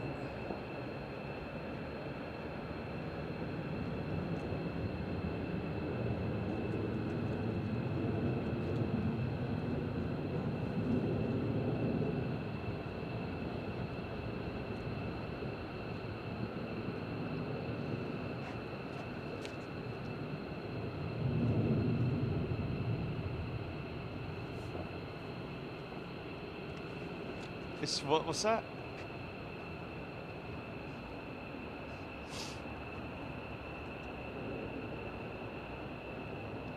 Mad Vet, no.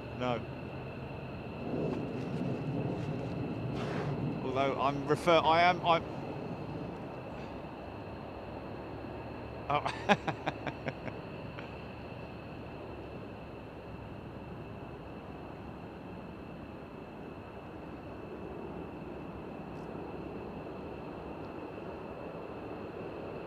Come on, get your pinny on. Marigolds are in the cupboard if you want them.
Superb. Superb.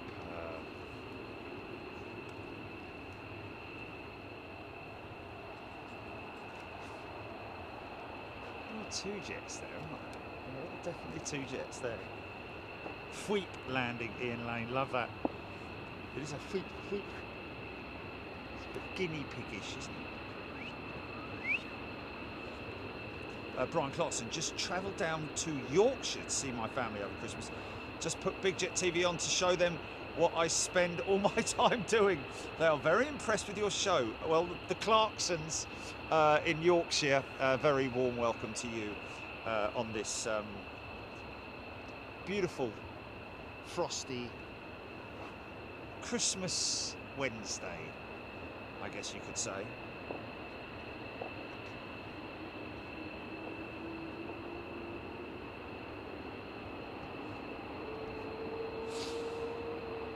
Matt Thornton, God, I love the Yanks. Yeah.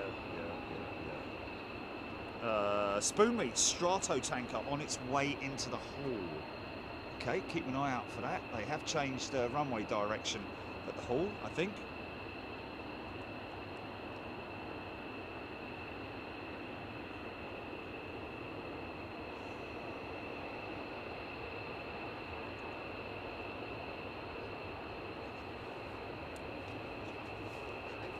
Mark O'Kane's so obnoxious. Great sound. There's another startup.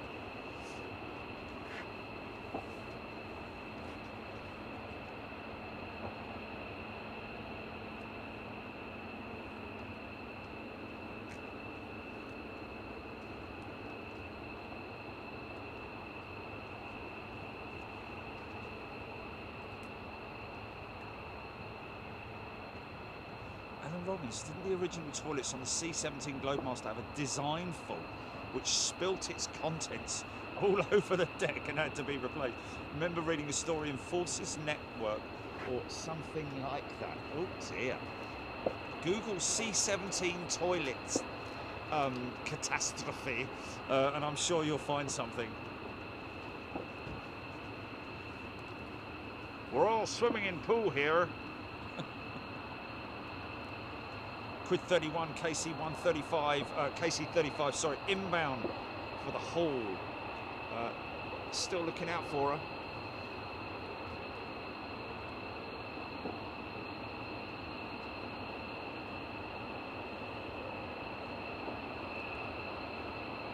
Manual deploy. What's that? The speed brake. Yes, I think it is. Do see them deployed sometimes and other times not.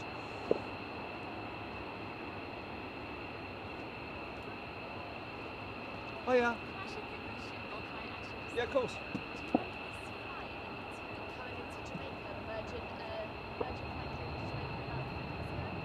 Came in from Jamaica? Yeah. Okay. Were you on it? Yeah. There you go. Fantastic. Brilliant. So I landed and my mum sent me a message and she was like, just caught you landing Big Jet TV saying. Really? Airport. It's aircrew, yeah? Yeah. Oh, fantastic. Yeah, so thank you for taking those videos. Oh, absolutely. Absolutely. That's a pleasure. Nice to have, like, you know, an outside view. Yeah, absolutely. You know, thanks so much. Pleasure. When are you next down at Heathrow? The weekend. Are you? I'm Yeah. flying again tomorrow, coming back in on the 26th. So, Are you? yeah, Okay. on the Virgin. So back on the 26th, yeah? Back on the 26th. Oh, okay. Let us know because we're filming on the 26th. Oh, really? Yeah. Back on the, we come back from Atlanta on the VS104. Okay. So I think we land about 10 o'clock in the morning. We'll be there. Perfect. Perfect. I'll make sure to do away from the cockpit. Okay. Thank you so much. Thank you. Take care. See you. So that's aircrew with Virgin Atlanta VS104.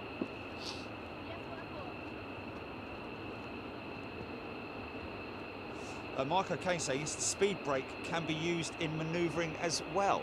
That was very nice of her to come up as well, isn't it? So her mum videoed it, well, watched it, and she just told her we just called it. Isn't that fantastic, man? Isn't that brilliant? Oh, yes. Her mum was on Facebook. Yes, that's right. Yes, and she said thank you so much, didn't she? VS104 from Atlanta, isn't it? Arriving 10 o'clock on the 26th. Okay, So we'll get that. We'll get that.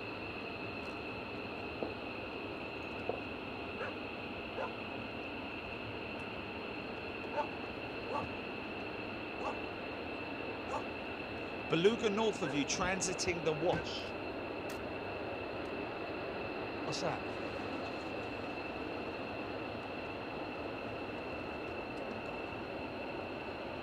Oh, really? Wow. What, an Airbus helicopter or?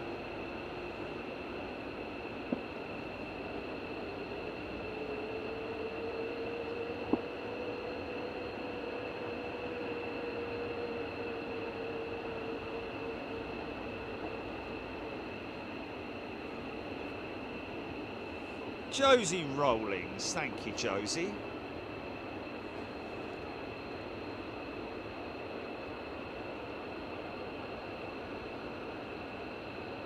Love it, man. You guys, I love your chat. I love your tech chat. Obviously, you guys know a lot more than me about these aircraft. Let me go and give that crew, that lovely lady, a sticker. The trouble is, I'm going to do that, and then these guys are going to roll out, aren't they? No, I'll wait. I'll wait.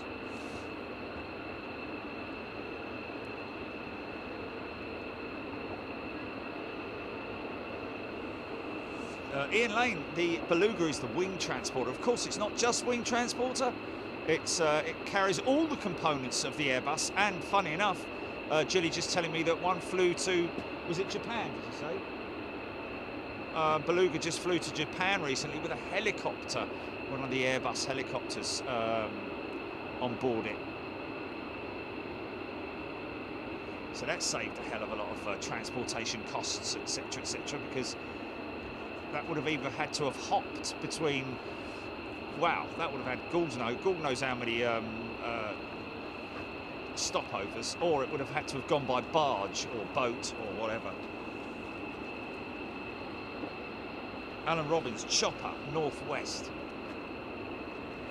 Oh, here comes your KC-35 inbound to Mildenhall. Catch that in a minute. Come on, F-35s, don't be shy, man. Let's get some F-35 action.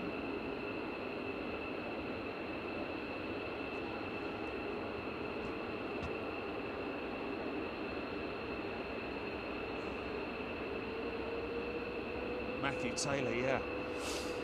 Burning that fuel, isn't it? Sitting at idle. She's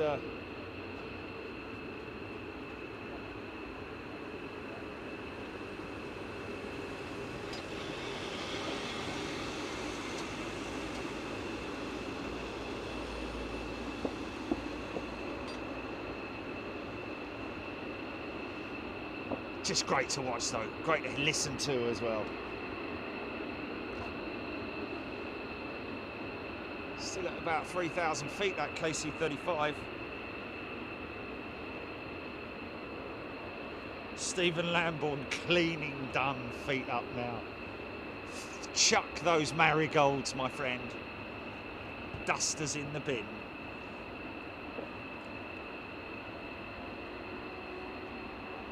Wow, Jeffrey Primus, I heard Beluga 1 is going to start flying regular cargo soon. Okay, so they're putting one of their Beluga transporters into all cargo service. We did talk about that, didn't we? So I guess it has that capability, doesn't it?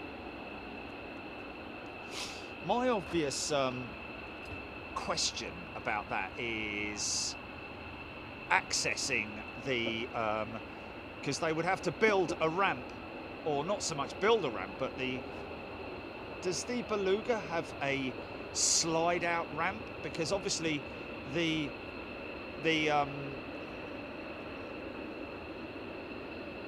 access door, the main door, is behind the flight deck, or slightly above it and behind, but either way, it's not like you can drive up a K-lift straight up to it. surely you have to sort of like have a certain amount of overhang on the vehicle that's loading it, or the other way round. Is there a certain amount of overhang? I don't really know. Philip Thorley, good day to you. The Cherokee D had a Hershey bar wing. Was a very direct landing. The original belugas will end up as regular freighters as the XLs come on stream in lane. Yes. Well, we did question what was going to happen with the original belugas,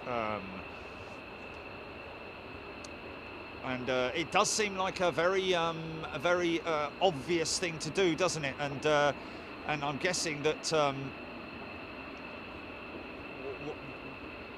they're going to be used for cargo. Does that mean that they're going to be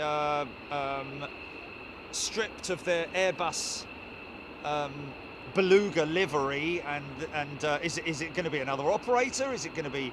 I mean, Airbus don't have a cargo division, is what I'm saying, per se. Obviously, they have the beluga that carries the components, the Airbus aircraft components. But as far as the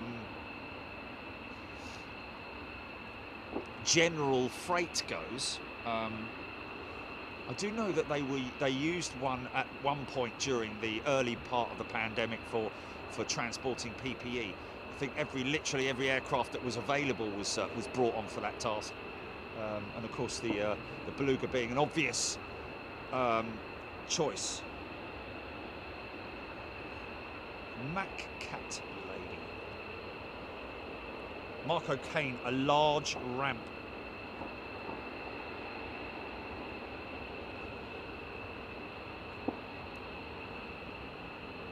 Beluga 3 is currently in Warsaw. Heather Norris, sir. Can the F-35Bs do vertical takeoff? Only ever seen them do vertical landings. I think they have. They are VTOL equipped, aren't they? The F-35Bs. They can take off vertically. I think they can hover. Maybe they can't take off vertically. Maybe that's why they need that ramp to go out to take off. So that's a good point, actually. So unlike the Harrier, maybe it doesn't have the vertical takeoff, or maybe it does, but they prefer not to use it because of potentially, well, I'll say damage that it would do to the surface that it's taking off from. Wouldn't that be the same with landing the aircraft as well? I don't know.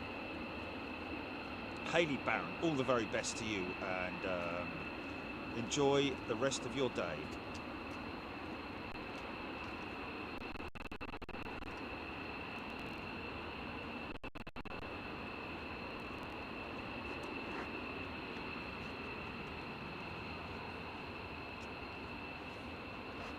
Wow. I can't see, but are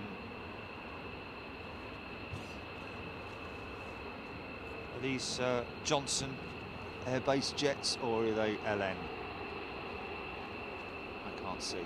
SJ, is it? Okay, Seymour Johnson jets. Oh, Mrs. Johnson.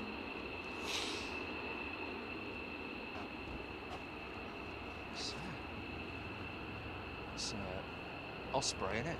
Is that an Osprey? Yeah, it's an Osprey.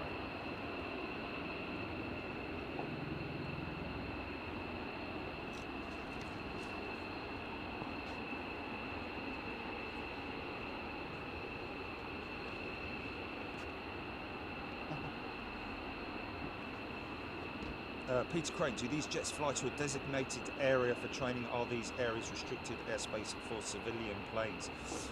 Peter Crane, they are designated practice areas. If you actually Google it, you'll be able to see the military airspace for these designated areas. Obviously, they're relatively low level. So they don't interfere with civilian airspace per se. It's you wouldn't get these jets flying at the high level of the civilian jets. It's more the case of the civilian jets not coming in at low level, as you can appreciate. But yes, these will. There are a number of designated flying areas, like the Mac Loop, Wales, over the east coast of the UK, Donna Nook, places like that as well. On the beaches, we'll fight them on the beaches. There's another one coming out.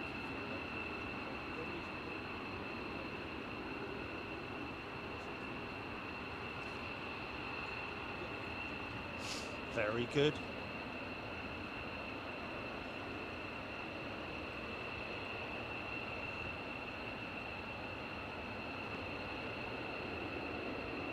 Very good question, Blair.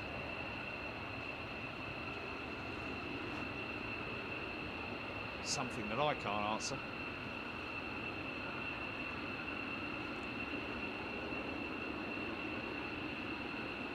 Captain Bod, yes, we did discuss the belugas, and yes, interestingly enough, obviously they are capable of carrying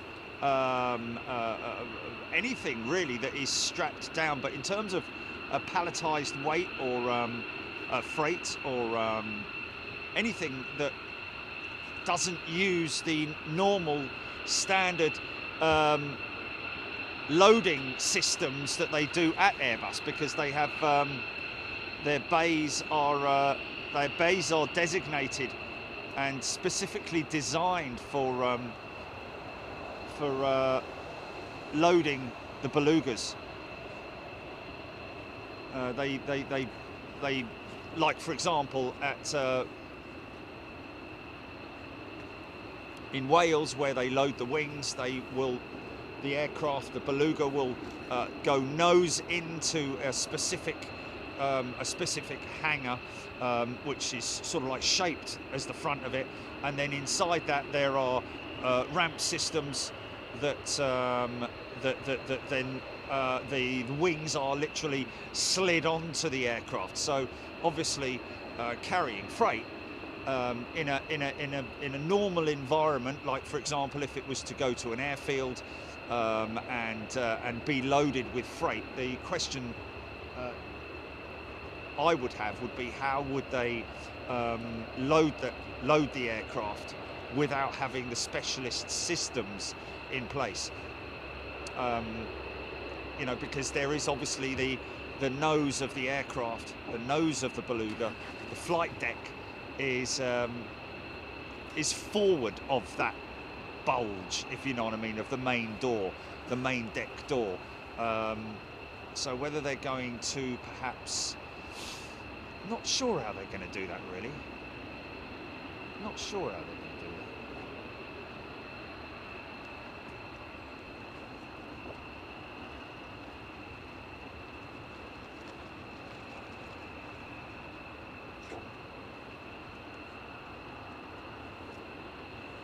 Kenneth Wilson, KC-135 tanker, on the move at the Hull.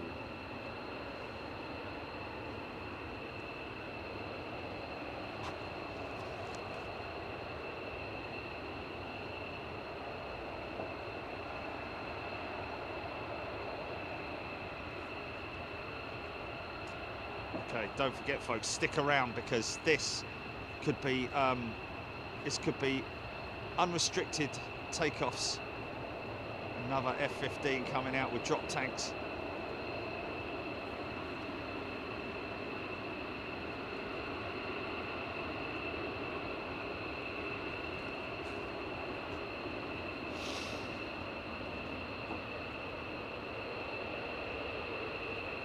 Yeah, F4 Phantoms. Love a bit of Phantom action.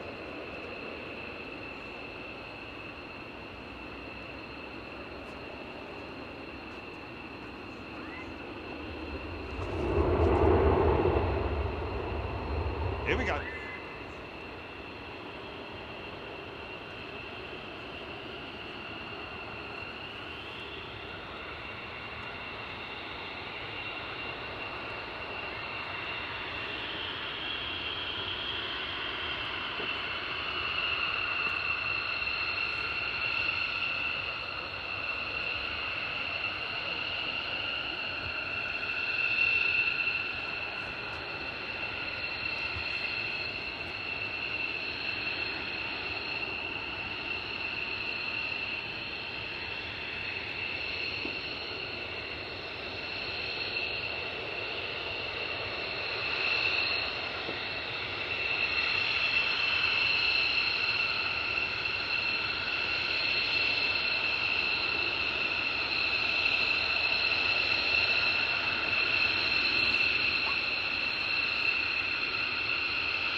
over.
Waiting for that fourth one to line up, I think.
Well, it looks like the 48th aren't coming out then today.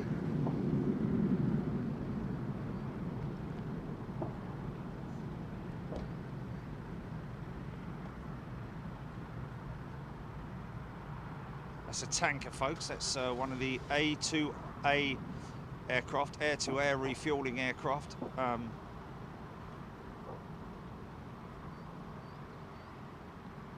of the bloody 100th air-to-air refuelling wing, based at Mildenhall, just literally a few miles down the road from here. 365 days of the year those guys operational. Fueling not just catering for the UK, but also for European theatre as well. So those guys are always in demand. So a number of those jets having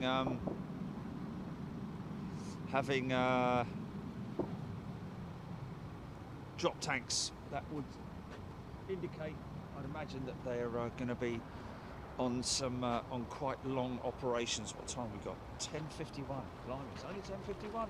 Flipping out, it's about 1 o'clock.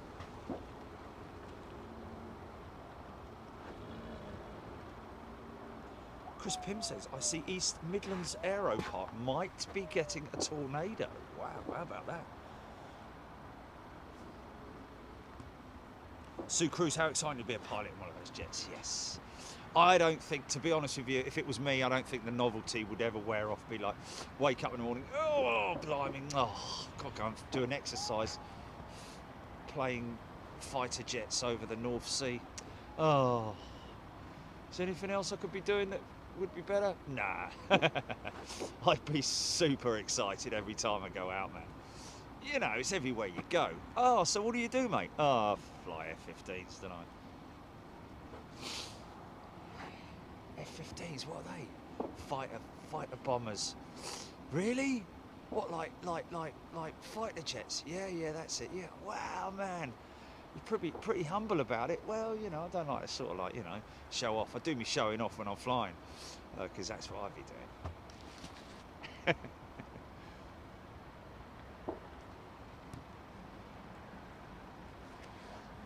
I think the most extreme thing that ever happened here was when an F15 came and buzzed us. Literally, he was right-hand side of the airfield, literally crossed the airfield at an angle, and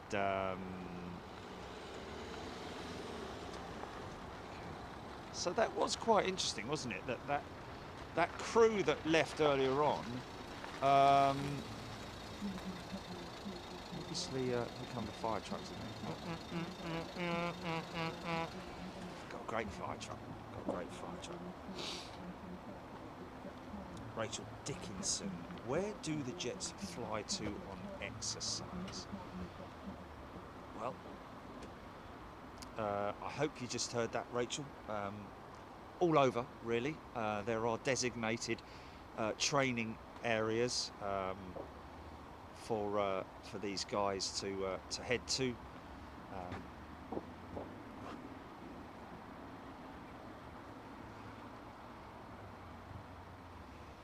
East coast of the UK seems to be quite popular. Wales as well is obviously a popular area as well.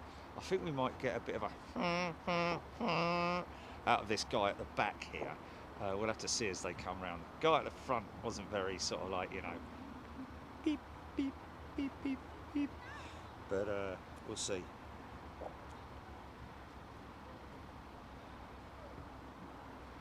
Samantha Robson. Do we have any Big Jet TV shoes?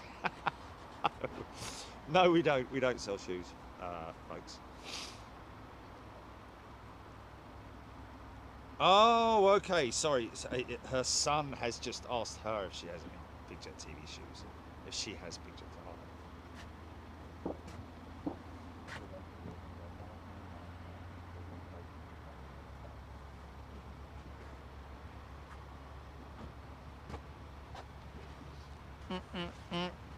Whoop, whoop. TCC to pilot. Okay, let's see if they give it a little bit this time. A little bit more, sort of like, come on, son, come on. Come on. These are the boys here. There we go. Good lad, good lad. Chop. Giving it a bit of welly there and all. Yeah.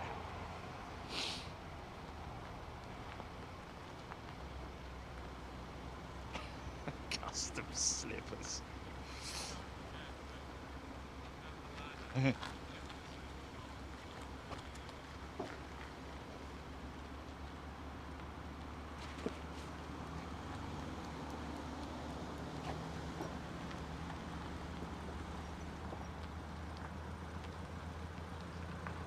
Alibaba. So, yeah, it is, and you never want to go on there because they'll never leave you alone. Took me ages to flipping stop them from contacting me, man. That was a long time ago. Bleeding Alibaba. How many thousands do you want? I only wanted one. We can do you 20,000 of them. Like, so not interested. Just to let you know, folks, I did talk about these caps the other day. I'm a bit of a stickler for perfection and quality.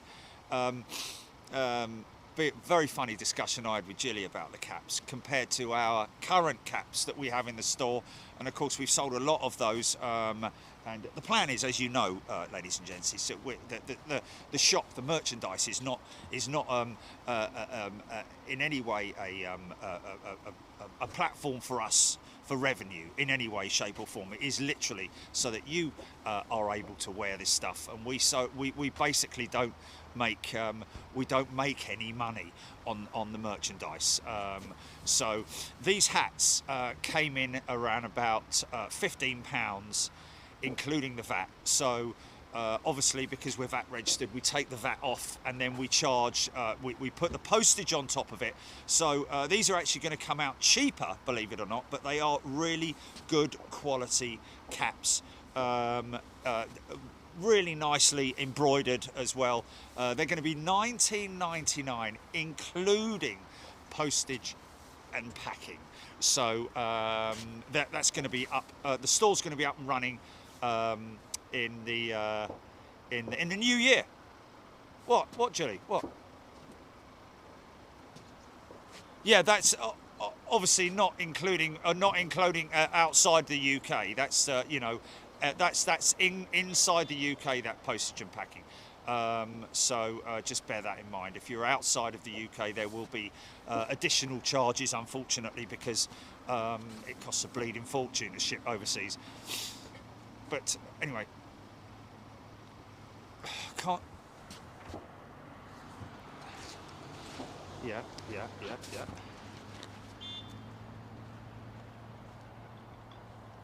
Oh, okay. Oh, we'll work it out. We'll work it out. People don't understand, man. They'll understand. They'll understand.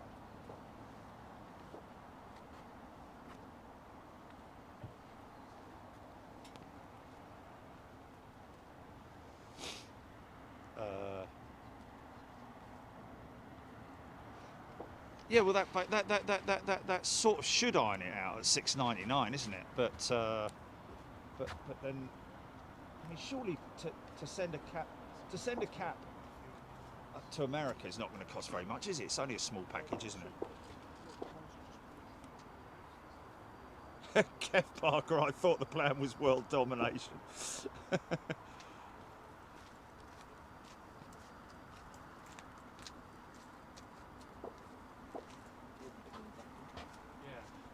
Julie Stubbs, good question. Do you sell fridge magnets? We do, Julie, and I actually carry them with me as well, just in case anybody pops by, and because we've always got a slight excess of them, so I carry some on my person, not in my pockets, but in the van. Oh, actually, I think we have run out, haven't we?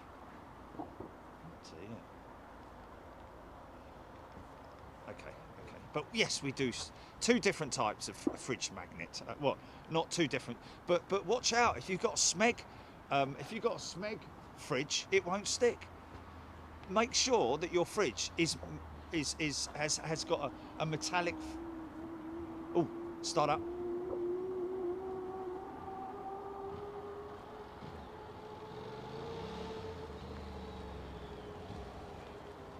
Yeah.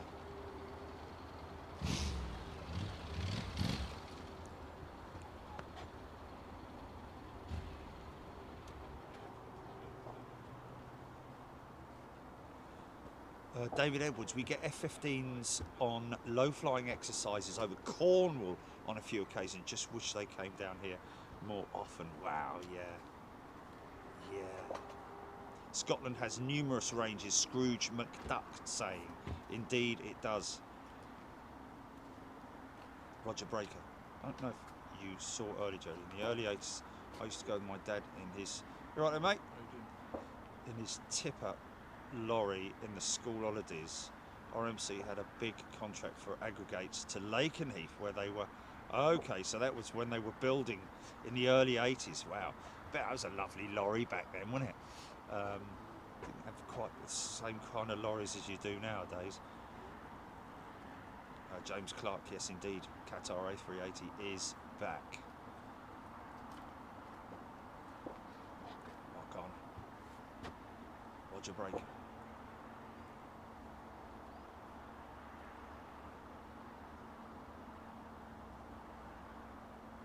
There we go, Mark O'Kane saying I've had stuff come to Sydney from the UK and the postage was reasonable.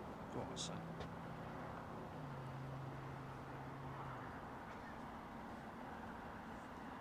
James Clark's hoping to get a razor for Christmas.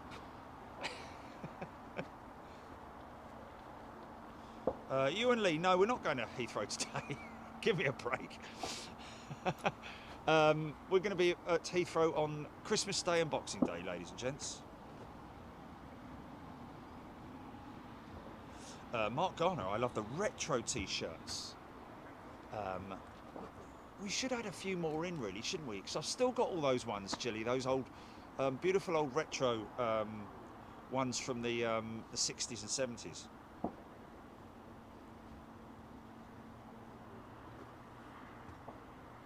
Jeff Bundy's watching Big Jet TV whilst cleaning the oven. Good luck with that.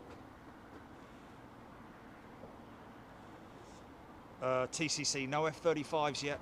In fact, the 48th Fighter Wing have stayed well and truly in their bunkers today. I think they're done. I don't think there's going to be any movements from them. Unfortunately, that would mean the F-35's wouldn't be active.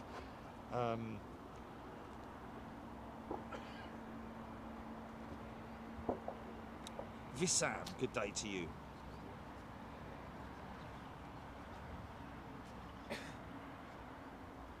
Seddon Atkinson, Roger Breaker saying. Wow. So it reminds me of the days of the old days of the fair, Benson's Fair, when it used to come into town. They had some proper old trucks, real proper old rigs, big rigs, to haul all the heavy stuff. And then they'd put the Dodgem cars, balance them on a load of wooden blocks. Always amazed me that thing never sort of like swayed over or... Anyway, there you go.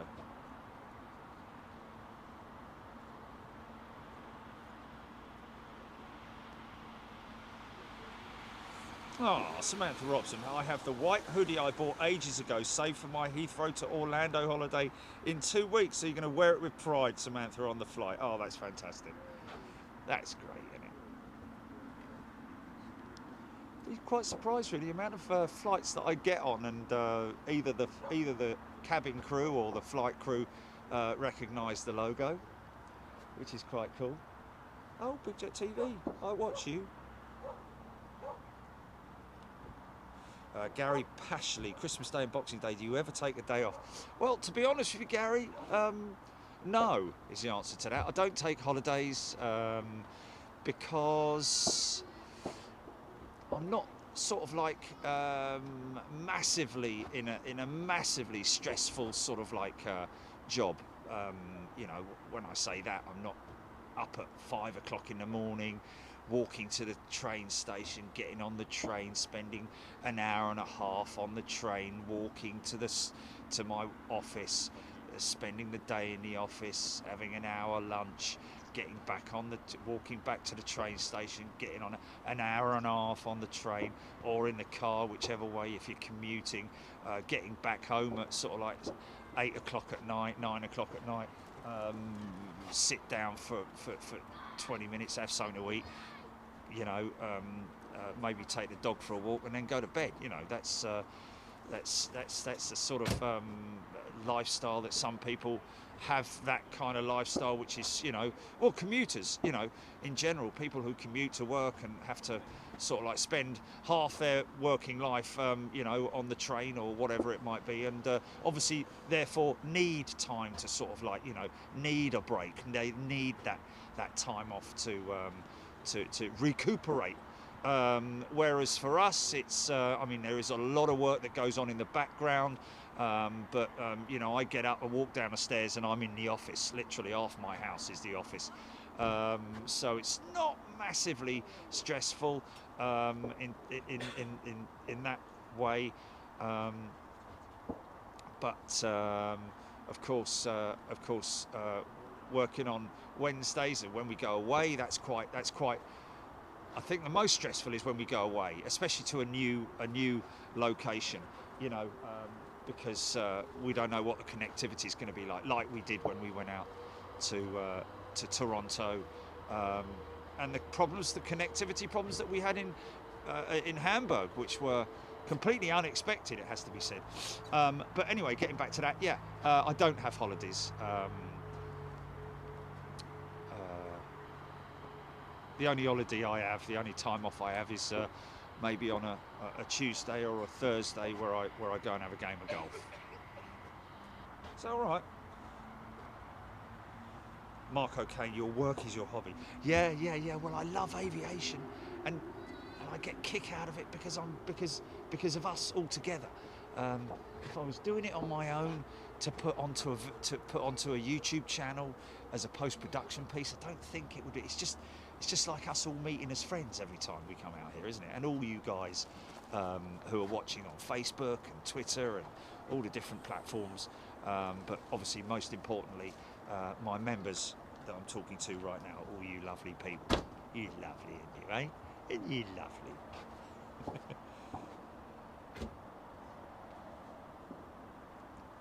Wow, James Malloy sound like my former job. I used to do a lot of travelling, spending 5 to 7 weeks away from home. Wow.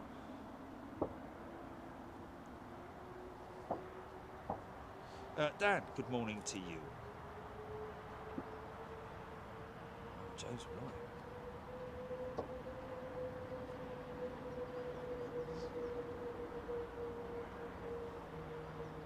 More jets starting up.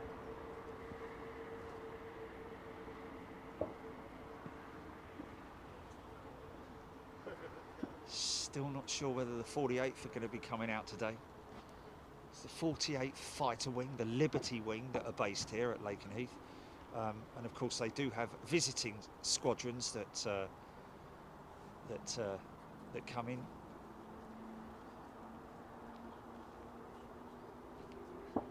Like these guys are today. Hammy Ink, it wouldn't be the same if it wasn't live. It just wouldn't, would it?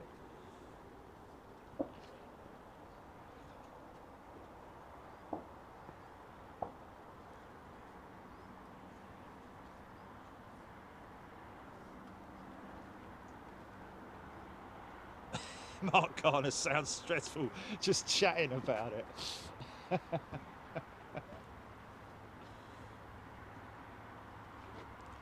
Glenn Martin, good morning. Spoon meat. Yes, you do hear engines, Mr. Meat.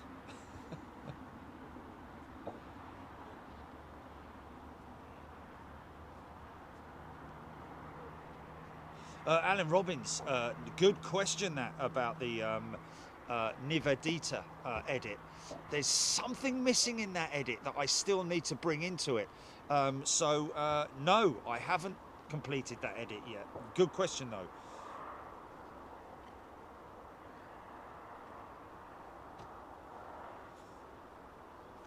Yeah, no, kind of, but still worth having a look and seeing even if there's something short that we can put up.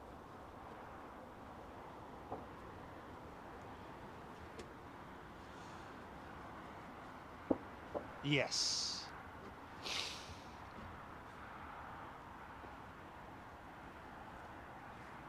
Pilot Peely, are we expecting F-35s to grace our presence today? We're very much hoping so. Wow, we have a new member on Superclass. Unfortunately, I can't read your name. My apologies. And a very warm welcome to you. Oh, he's a returning member. Sorry, my apologies. Ah, yes, yes. Didn't we? Didn't? Yeah. Yes, yes. He gave us his name though, didn't we? Didn't he last time? Tarnish 7. Got everything crossed for the F-35s this time. Yes, indeed. Hi, how are you, my friend? Thank you for tuning in. What name should I give you? Our latest member, Peregrine Bush. The first wave of jets were from Lakenheath, a mix of 492nd and 494th jets. If the F15's go out, we may see the F-35s as they are flying the same mission tasking. Okay, F-15's, well that would be obviously with the 48th fighter wing. And let's hope that, yeah, like Peregrine is saying, I think you are, James, Mr. Doink. Alex Corden tuning in from a rather nippy Jersey. Neil Osborne, yes. Neil, it's very much like our missions at it's definitely worth the wait, isn't it? I just got to fill it's a bit like our missions at Toulouse, isn't it? It's a bit like fishing. He said it rightly there. A bit like freshwater fishing. Nothing happens for an age and then it all goes off.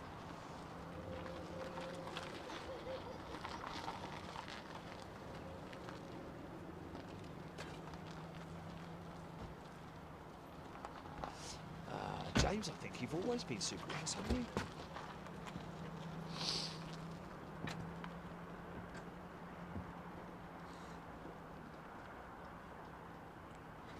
Philip Goodger, morning Jerry, hope you'll catch my flight VS 029 to New York on Christmas Day at 2:30. Well, Philip, most definitely. Jilly, do you want to write that one down as well? Philip Goodger, he's on VS 4029 to New York, Christmas Day at 2:30.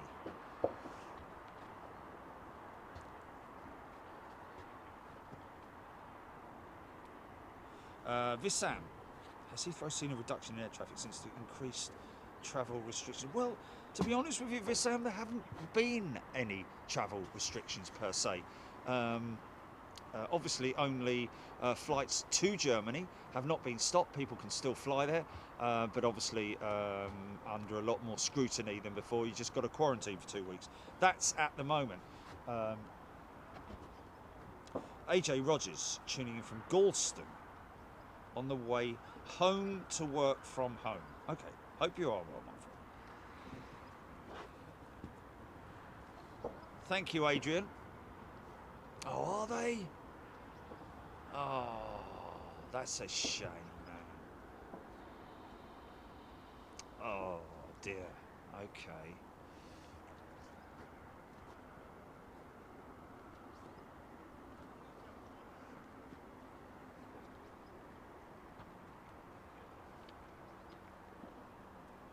Might try something new then on one of the days. Yeah. Might try something new. I think that might be clay pigeon shooting over there. Yeah, Alan Tonkinson, yes, very much, very true indeed.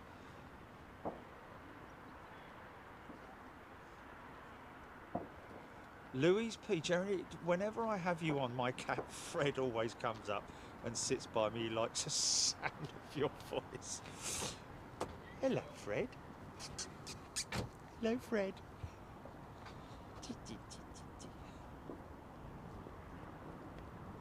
Simon Neal, do these lots stop for dinner for 3 hours like the French? There is a dinner, there is a lunch break normally, but they seem to be kind of spread out today.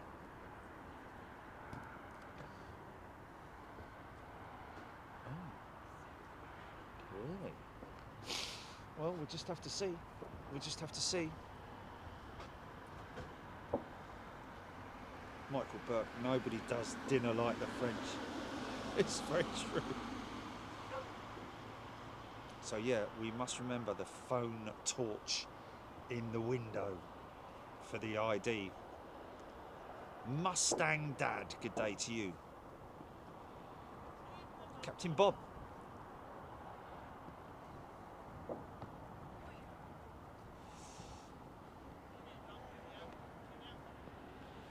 Lancaster Bomb. Yeah, I've seen quite a few Guy Martin shows. He loves his engineering, does old Guy Martin.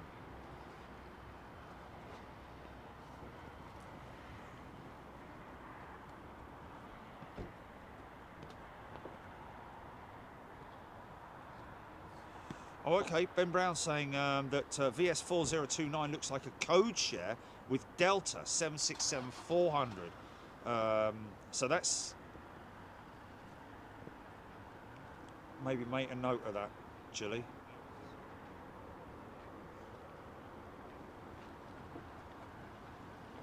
Did you get that, Julie?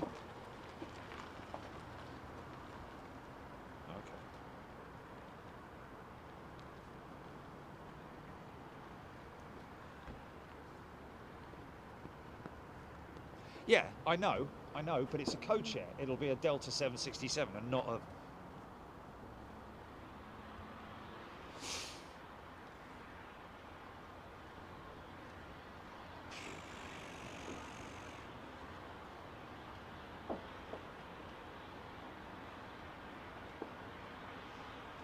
TCC says, you'll probably read about it already, but there was a Ryanair taxiing whilst the tow bar was still attached. Flipping heck.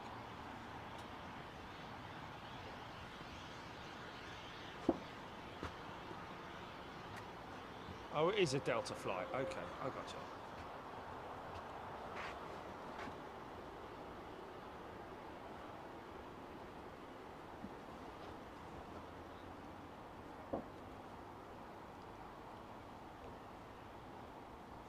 .25 Aviation, there was talk on one of the spotters pages that Lakenheath was closing at 12 today for Christmas and no movement after that. Oh, okay.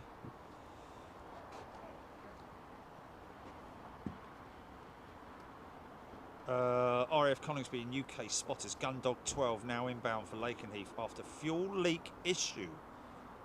Okay, so we have a inbound F15 with a possible fuel leak issue.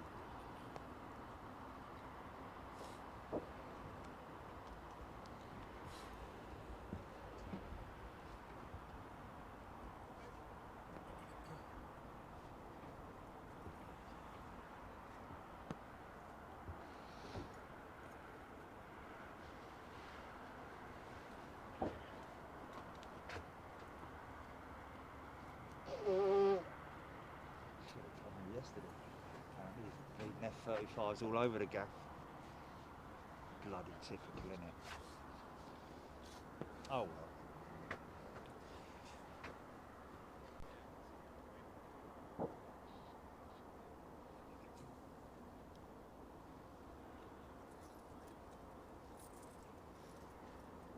Thank you, Russ CT, for the information on saying Airbus had offered solutions to Qatari patches to repairs of the anti-lightning material or repainting of the entire aircraft, but Qatar was having none of it. Yeah, unfortunately, it's gone to court, hasn't it? And it's definitely not small claims court with Qatar and Airbus.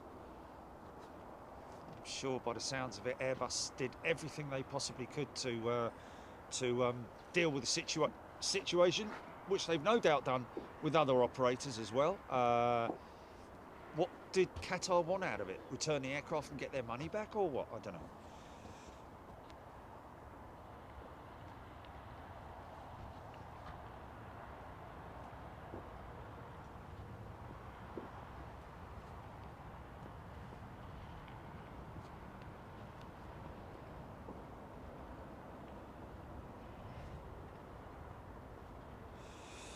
Vissam, interesting to read that SAS operated its maiden journey from Copenhagen to Washington in a 321 long range. Wow. I'm guessing that's down to demand, passenger demand.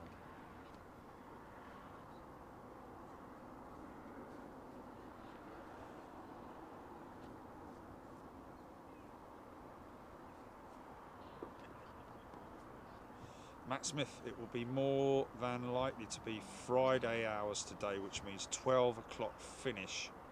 Ah, okay. Highly unlikely to see the F-35's until next year. Oh well, there we go.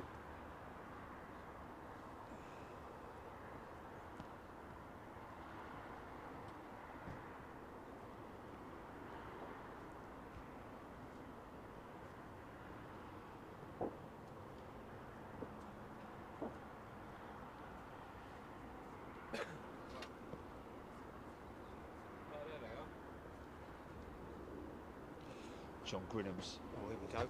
There we go, folks. Returning jet.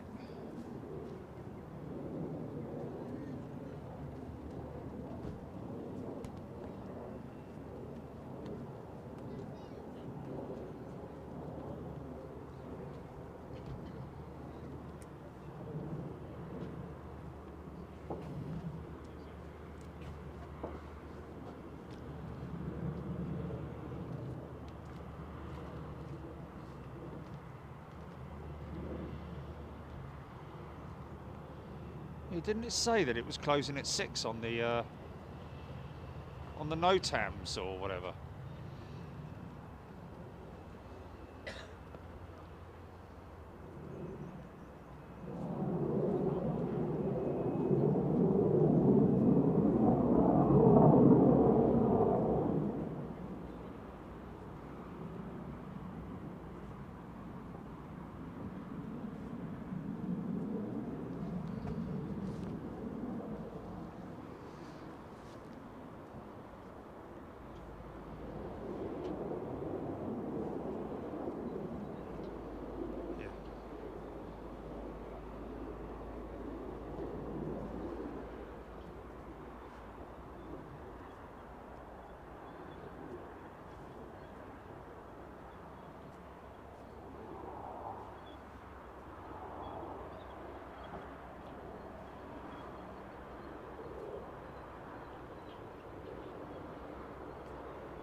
Keith in the fire station and all the crew there. Big shout out to you guys. Going to be obviously, what, here at Lakenheath or just a random fire station? Oh, right, okay, sorry, yes. Keith, so you said police station or fire station?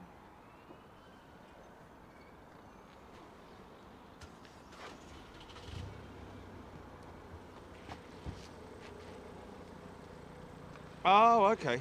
Oh, okay.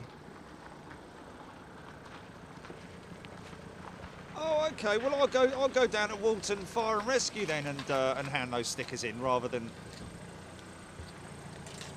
Okay, I'll go to Staines. Keith, I will I will, on my way back tonight, I will drop off some stickers for you and the team, for you and the crew. Thank you so much for everything that you guys do as well. Oh, okay, so his wife works there at the front desk. Okay. Pippa, did you say Pippa? Okay, right, okay.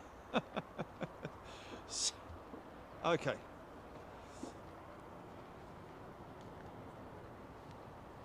Peregrine Bush. Being the optimist, the chocks on the last chance opposite you are still out. It would suggest at least one more batch to fly. The NOTAM does state 6 p.m. until 4th of January. Okay, yes, well, let's hope, yeah.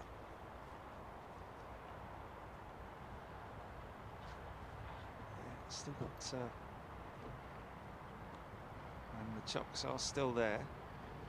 So that would definitely indicate that something is still yet to happen here. Got another, at least one more flight going out, I would have thought.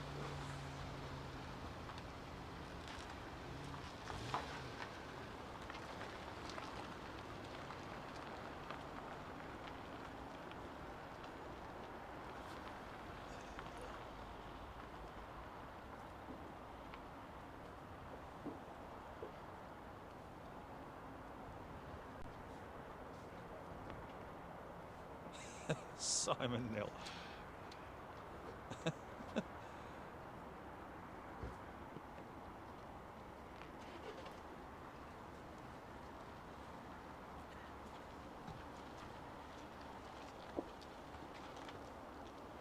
Yeah, aerodynamic braking is what these guys use with their jets.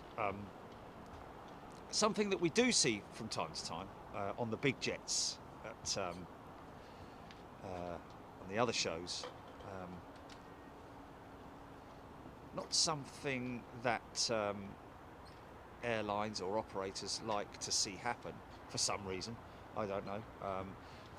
Just kind of want to get the aircraft, get the whole thing on the ground, so you can get full braking, because you don't want to be really doing a tremendous amount of aerodynamic braking, especially in wet conditions, because obviously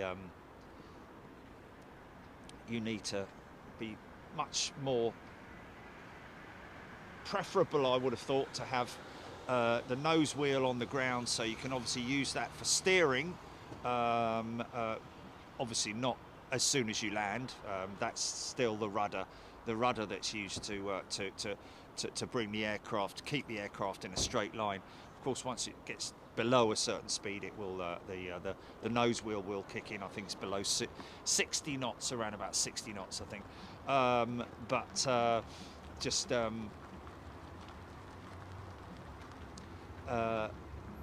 You would have thought that really, I mean, it is incredible the skill that some of these pilots have when they land. I mean, some, especially in crosswinds, when they're landing the aircraft literally into the wind, and then they kick the rudder to bring the nose straight and forward and get that front end down as quick as they can, because you would have kind of thought that steering an aircraft at 160, 100 plus knots on a wet runway, you would want to have the nose wheel on the ground, so that you've got more of a sort of like a better directional idea, rather than having the nose in the air. I mean, the most of the time we do see aerodynamic braking with the big jets is on very calm days. Is the way I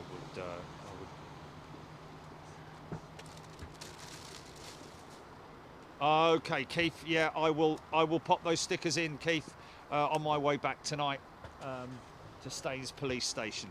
Thank you very much indeed.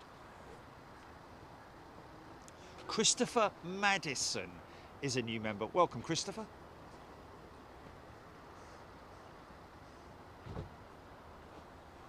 Marco Kane, no, they do not have any reverses.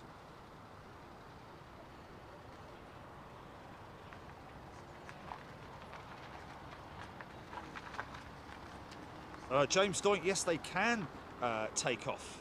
Thanks, GP. Yes, they can take off without afterburners, most definitely.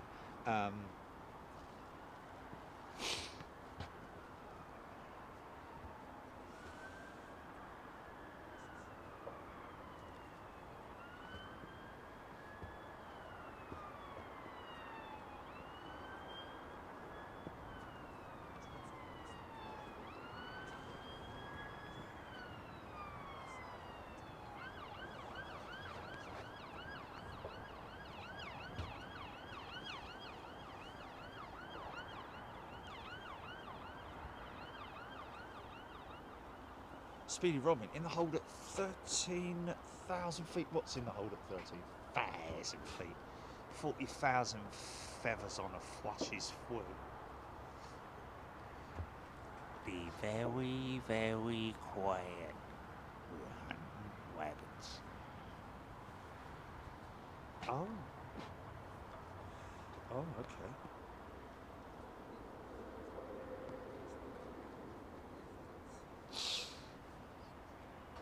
Is that an old 200 or a 300? There's a lot of people here.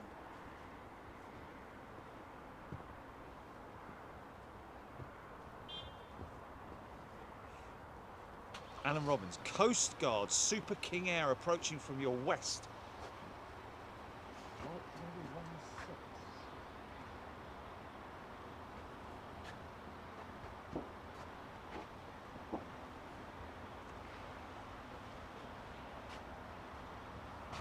Is it?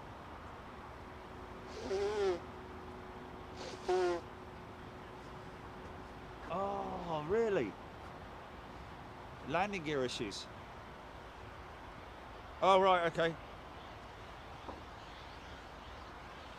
American 777 in hold between Heathrow and Reading at 13,000 feet, non-emergency. Okay. What could be that?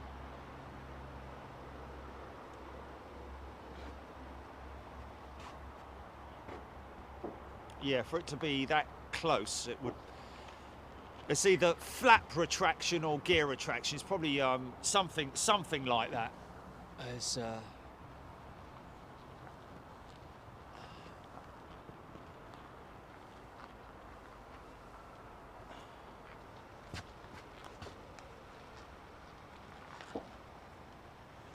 David Airbus. Good day to you.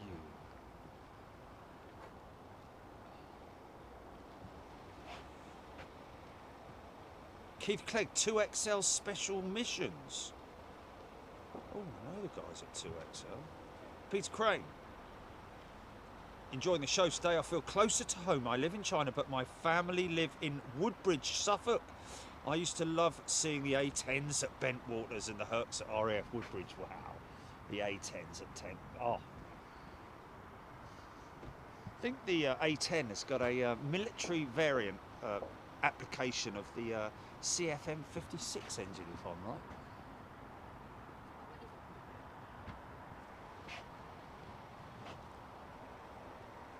XL Special Missions.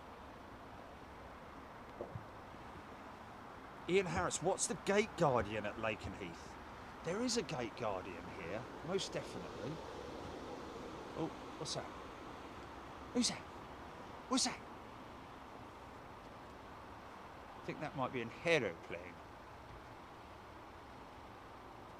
Something coming out?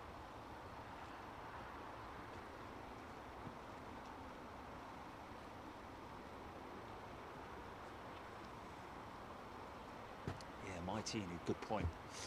Interestingly enough though, no visual runway inspection for that last aircraft. That was the one that landed with the fuel issue, wasn't it? Possibly?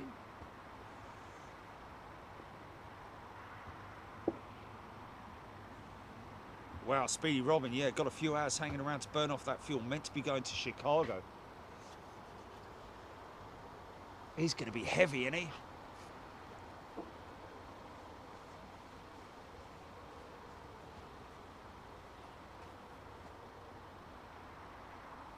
Tarnish 7 used to work for 2XL. Yeah, we did a piece on 2XL's 727 oil response team with their 727. Got a couple of 727s. That's why they were talking about that. How far back is that?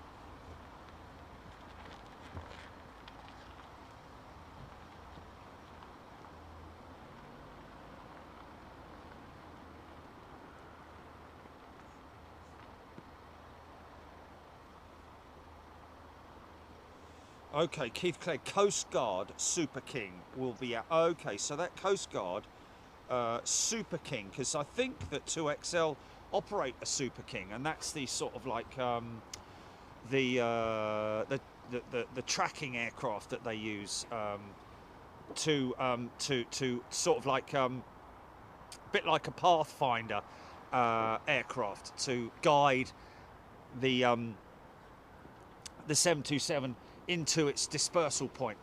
Never ever been actually used on an actual mission, the 2XL oil response team. Can you believe it? In all the time that they've been operational, they've never had to respond to a live situation.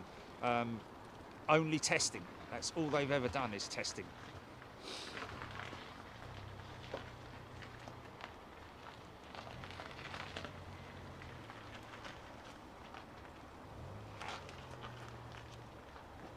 There definitely is a.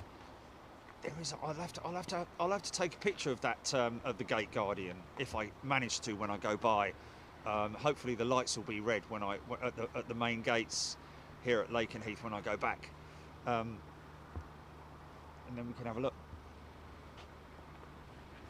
I'm sure if you Google it, Gate Guardian, Lakenheath. I'm sure Gate Guardian aircraft at Lakenheath. It will be. It's a small aircraft. I think it's like one of the really old school jets, like a Delta Wing, sort of like, you know, Saab type looking jet.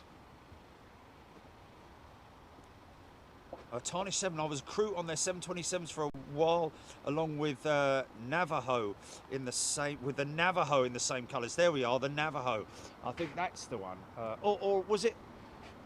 Is it a King Air now? Pretty sure it's a King Air now. Maybe a Navajo in the past. So Tarnish 7, well, there we go. He was a crew member with 2XL. Oh, there we are. The Gate Guardian, Keith Brown saying at Lakenheath is, I think, a Super Sabre. There we go. That's old school, that is. Proper old school.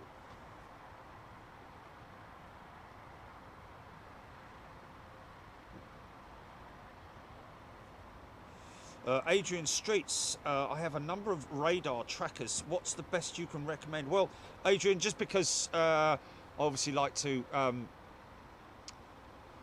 support my good friends here in the UK, I use Plane Finder for my civil stuff, and literally just this morning have downloaded Open ADSB for my military stuff. Open ADSB, Alpha Delta Sierra Bravo.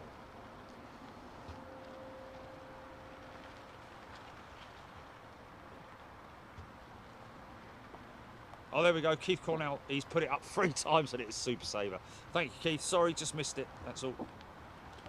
Oh, still the Navajo, Tarnish 7 saying. Okay, it is still the Navajo. There we go.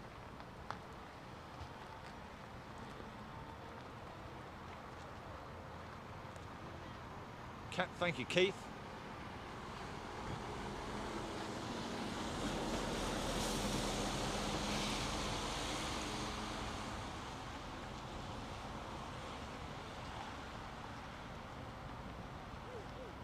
F100 Super Sabre, Richard Morgan, Rob Young saying thank you. Yes, there we go, Gary Brown, F100 Super Sabre. Let's just see if I can find that.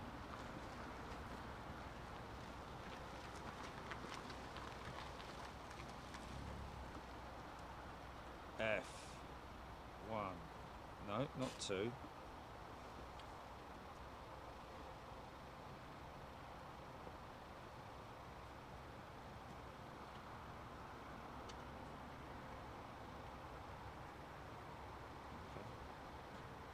Oh yeah, that's definitely it. That is definitely it.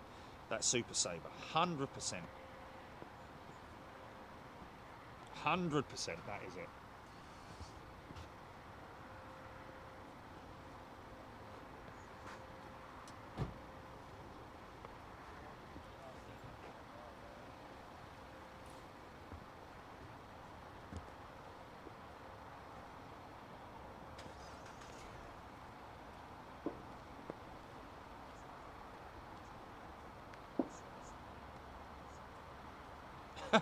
TCC.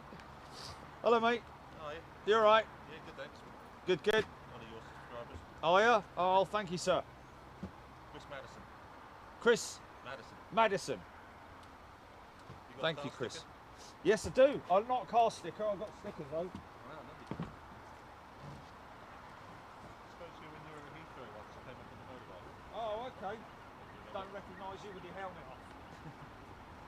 Many people don't recognise you.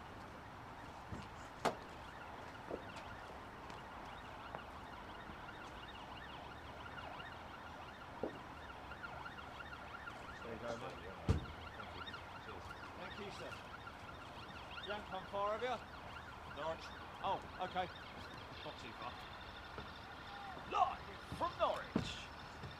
It's the sale of the century.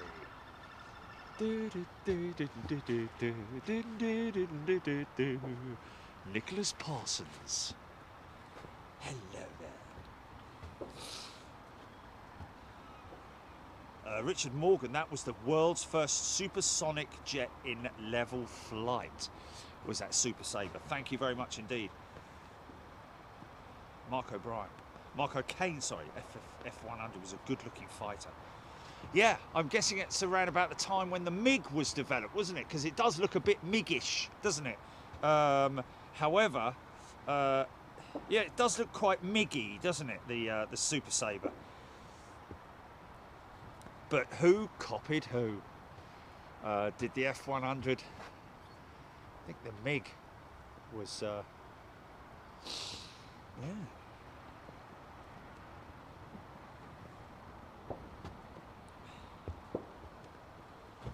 The F100 required the pilot to have his wits about him, Mark O'Kane, so quite unstable. I'm guessing, as I've read quite a few times, you know, that these aircraft are actually built to be unstable in order for them to be highly effective in combat. So that's where the pilot's skill comes in.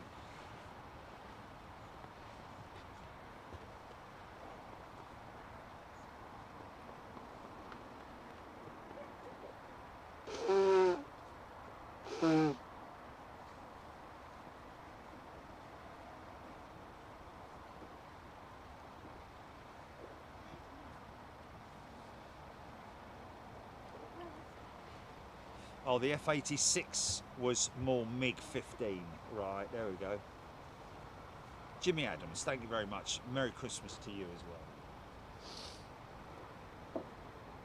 well. Yes, JFB, the Super Sabre is the one with the air intake in the nose. RAF Coningsby and UK spotters, Gundog 11 flight, 3 F15's inbound Lakenheath shortly. Thank you, sir. Appreciate all your updates. Everybody giving us the updates today. Thank you very much indeed. Thank you, Jimmy. I remember seeing Philip Thorley saying, I remember seeing an F86 and MiG-15 display team back in the late 90s at White Waltham Air Show. Wow. Back in the days when there was absolutely no health and safety whatsoever. Fly as close to the crowd line as you like.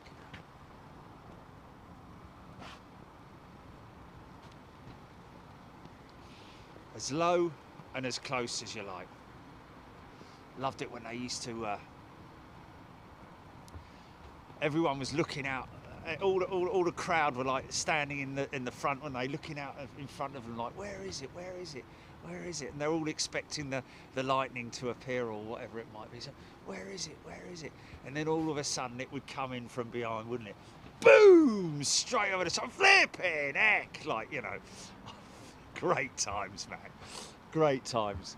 Going home, driving home with me mum, and all I could hear was jet noises in me ears, a bit like this.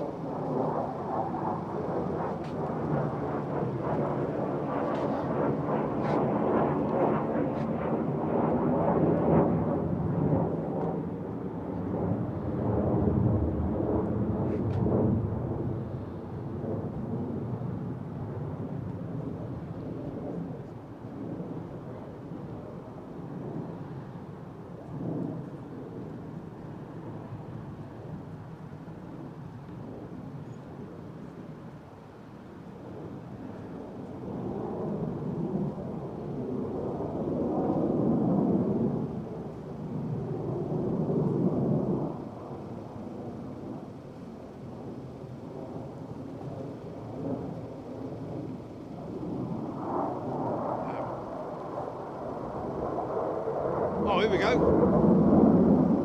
Oh.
I'm sure they can see the stars and stripes as they're on approach, man.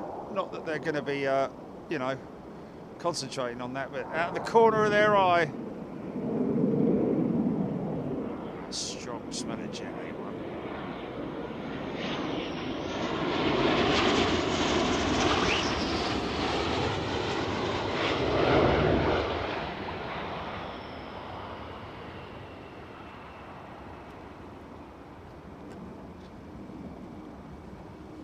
Nice.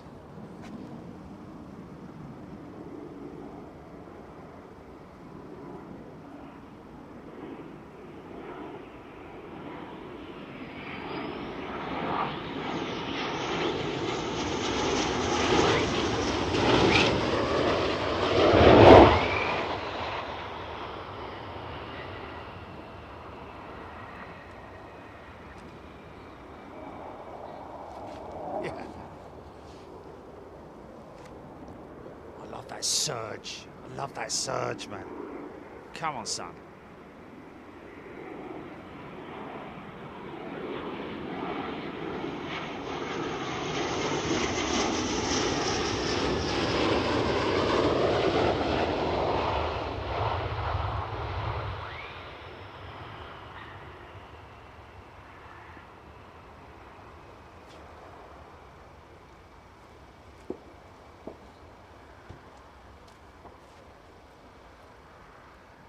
Strong smell of kerosene. Very strong smell of kerosene.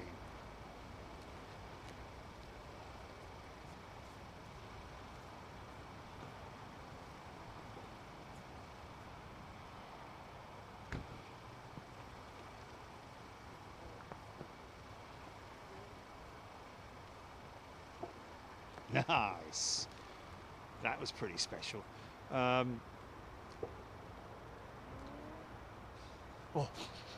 smell that. Oh. Sorry, I know you can't smell it, but it's lovely, lovely smell. Oh. It smells like the old bonfire nights used to smell. Walking down. Oh wow, that's strong, man. That's very strong. Coming in from the wake of those jets.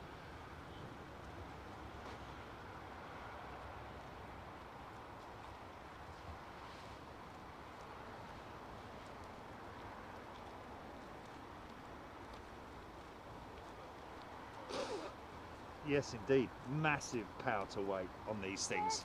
I mean, the thrust on, you know, the pounds of thrust on these engines is nothing compared to the big jets, obviously, because they don't need to lift all that weight, because there is no weight, literally. So these things, literally, in terms of power to weight, yes, indeed, massive power advantage over weight.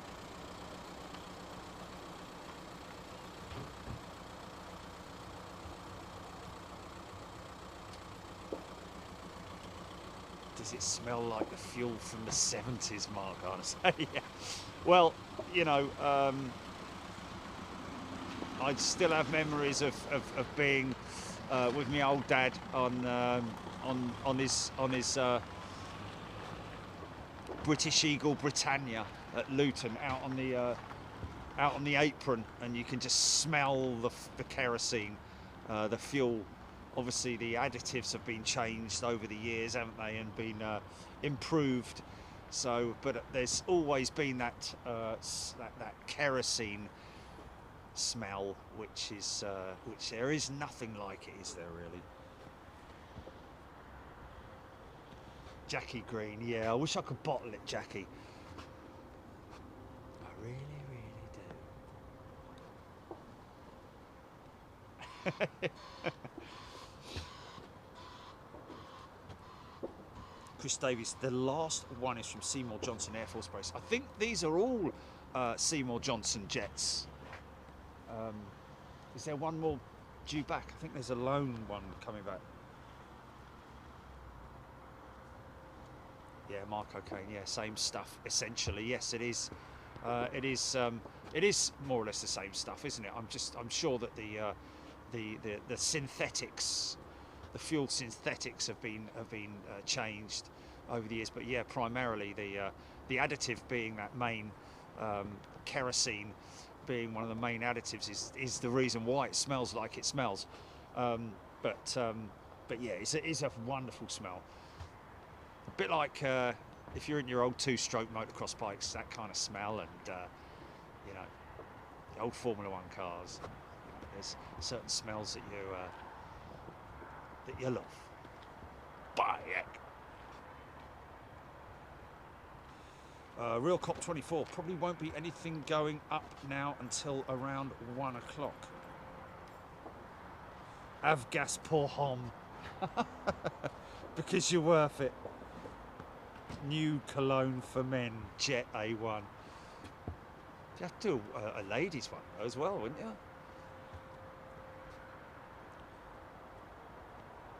Cara Thorne is a new member. Welcome, Cara.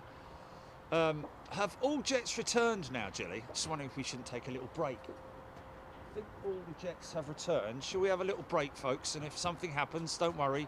We'll, you know, you can stand by your devices, be ready. If anything happens, we'll be straight on again. But I think, David Hammond, you're all welcome to come and smell my heating oil. Just £1 admission. Oh, blimey, Sandy Humby likes the smell of chlorine too. Well, it's that kind of like, you know, it's that kind of like back in the day when you used to go to swimming pools, yeah? When you used to go to swimming pool and it used to smell of, you know, that smell of swimming pools, which is obviously chlorine, you know. I can kind of understand that when I put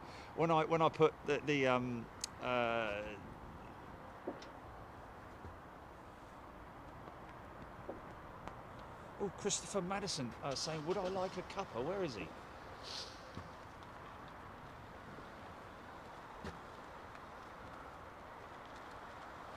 Christopher, if there is an option for a cuppa, I'll take you up on that. Whether you're making it or getting it, I don't know. Okay, GP, let's. Shall we break for lunch for a little bit? It's 12 o'clock midday, and we will be back if anything happens. And of course, if it doesn't, we'll still come back and say goodbye. So hello, goodbye. Okay, GP. We'll see you in a little bit, folks. Don't go too far. Keep us on the back burner. See you in a little bit.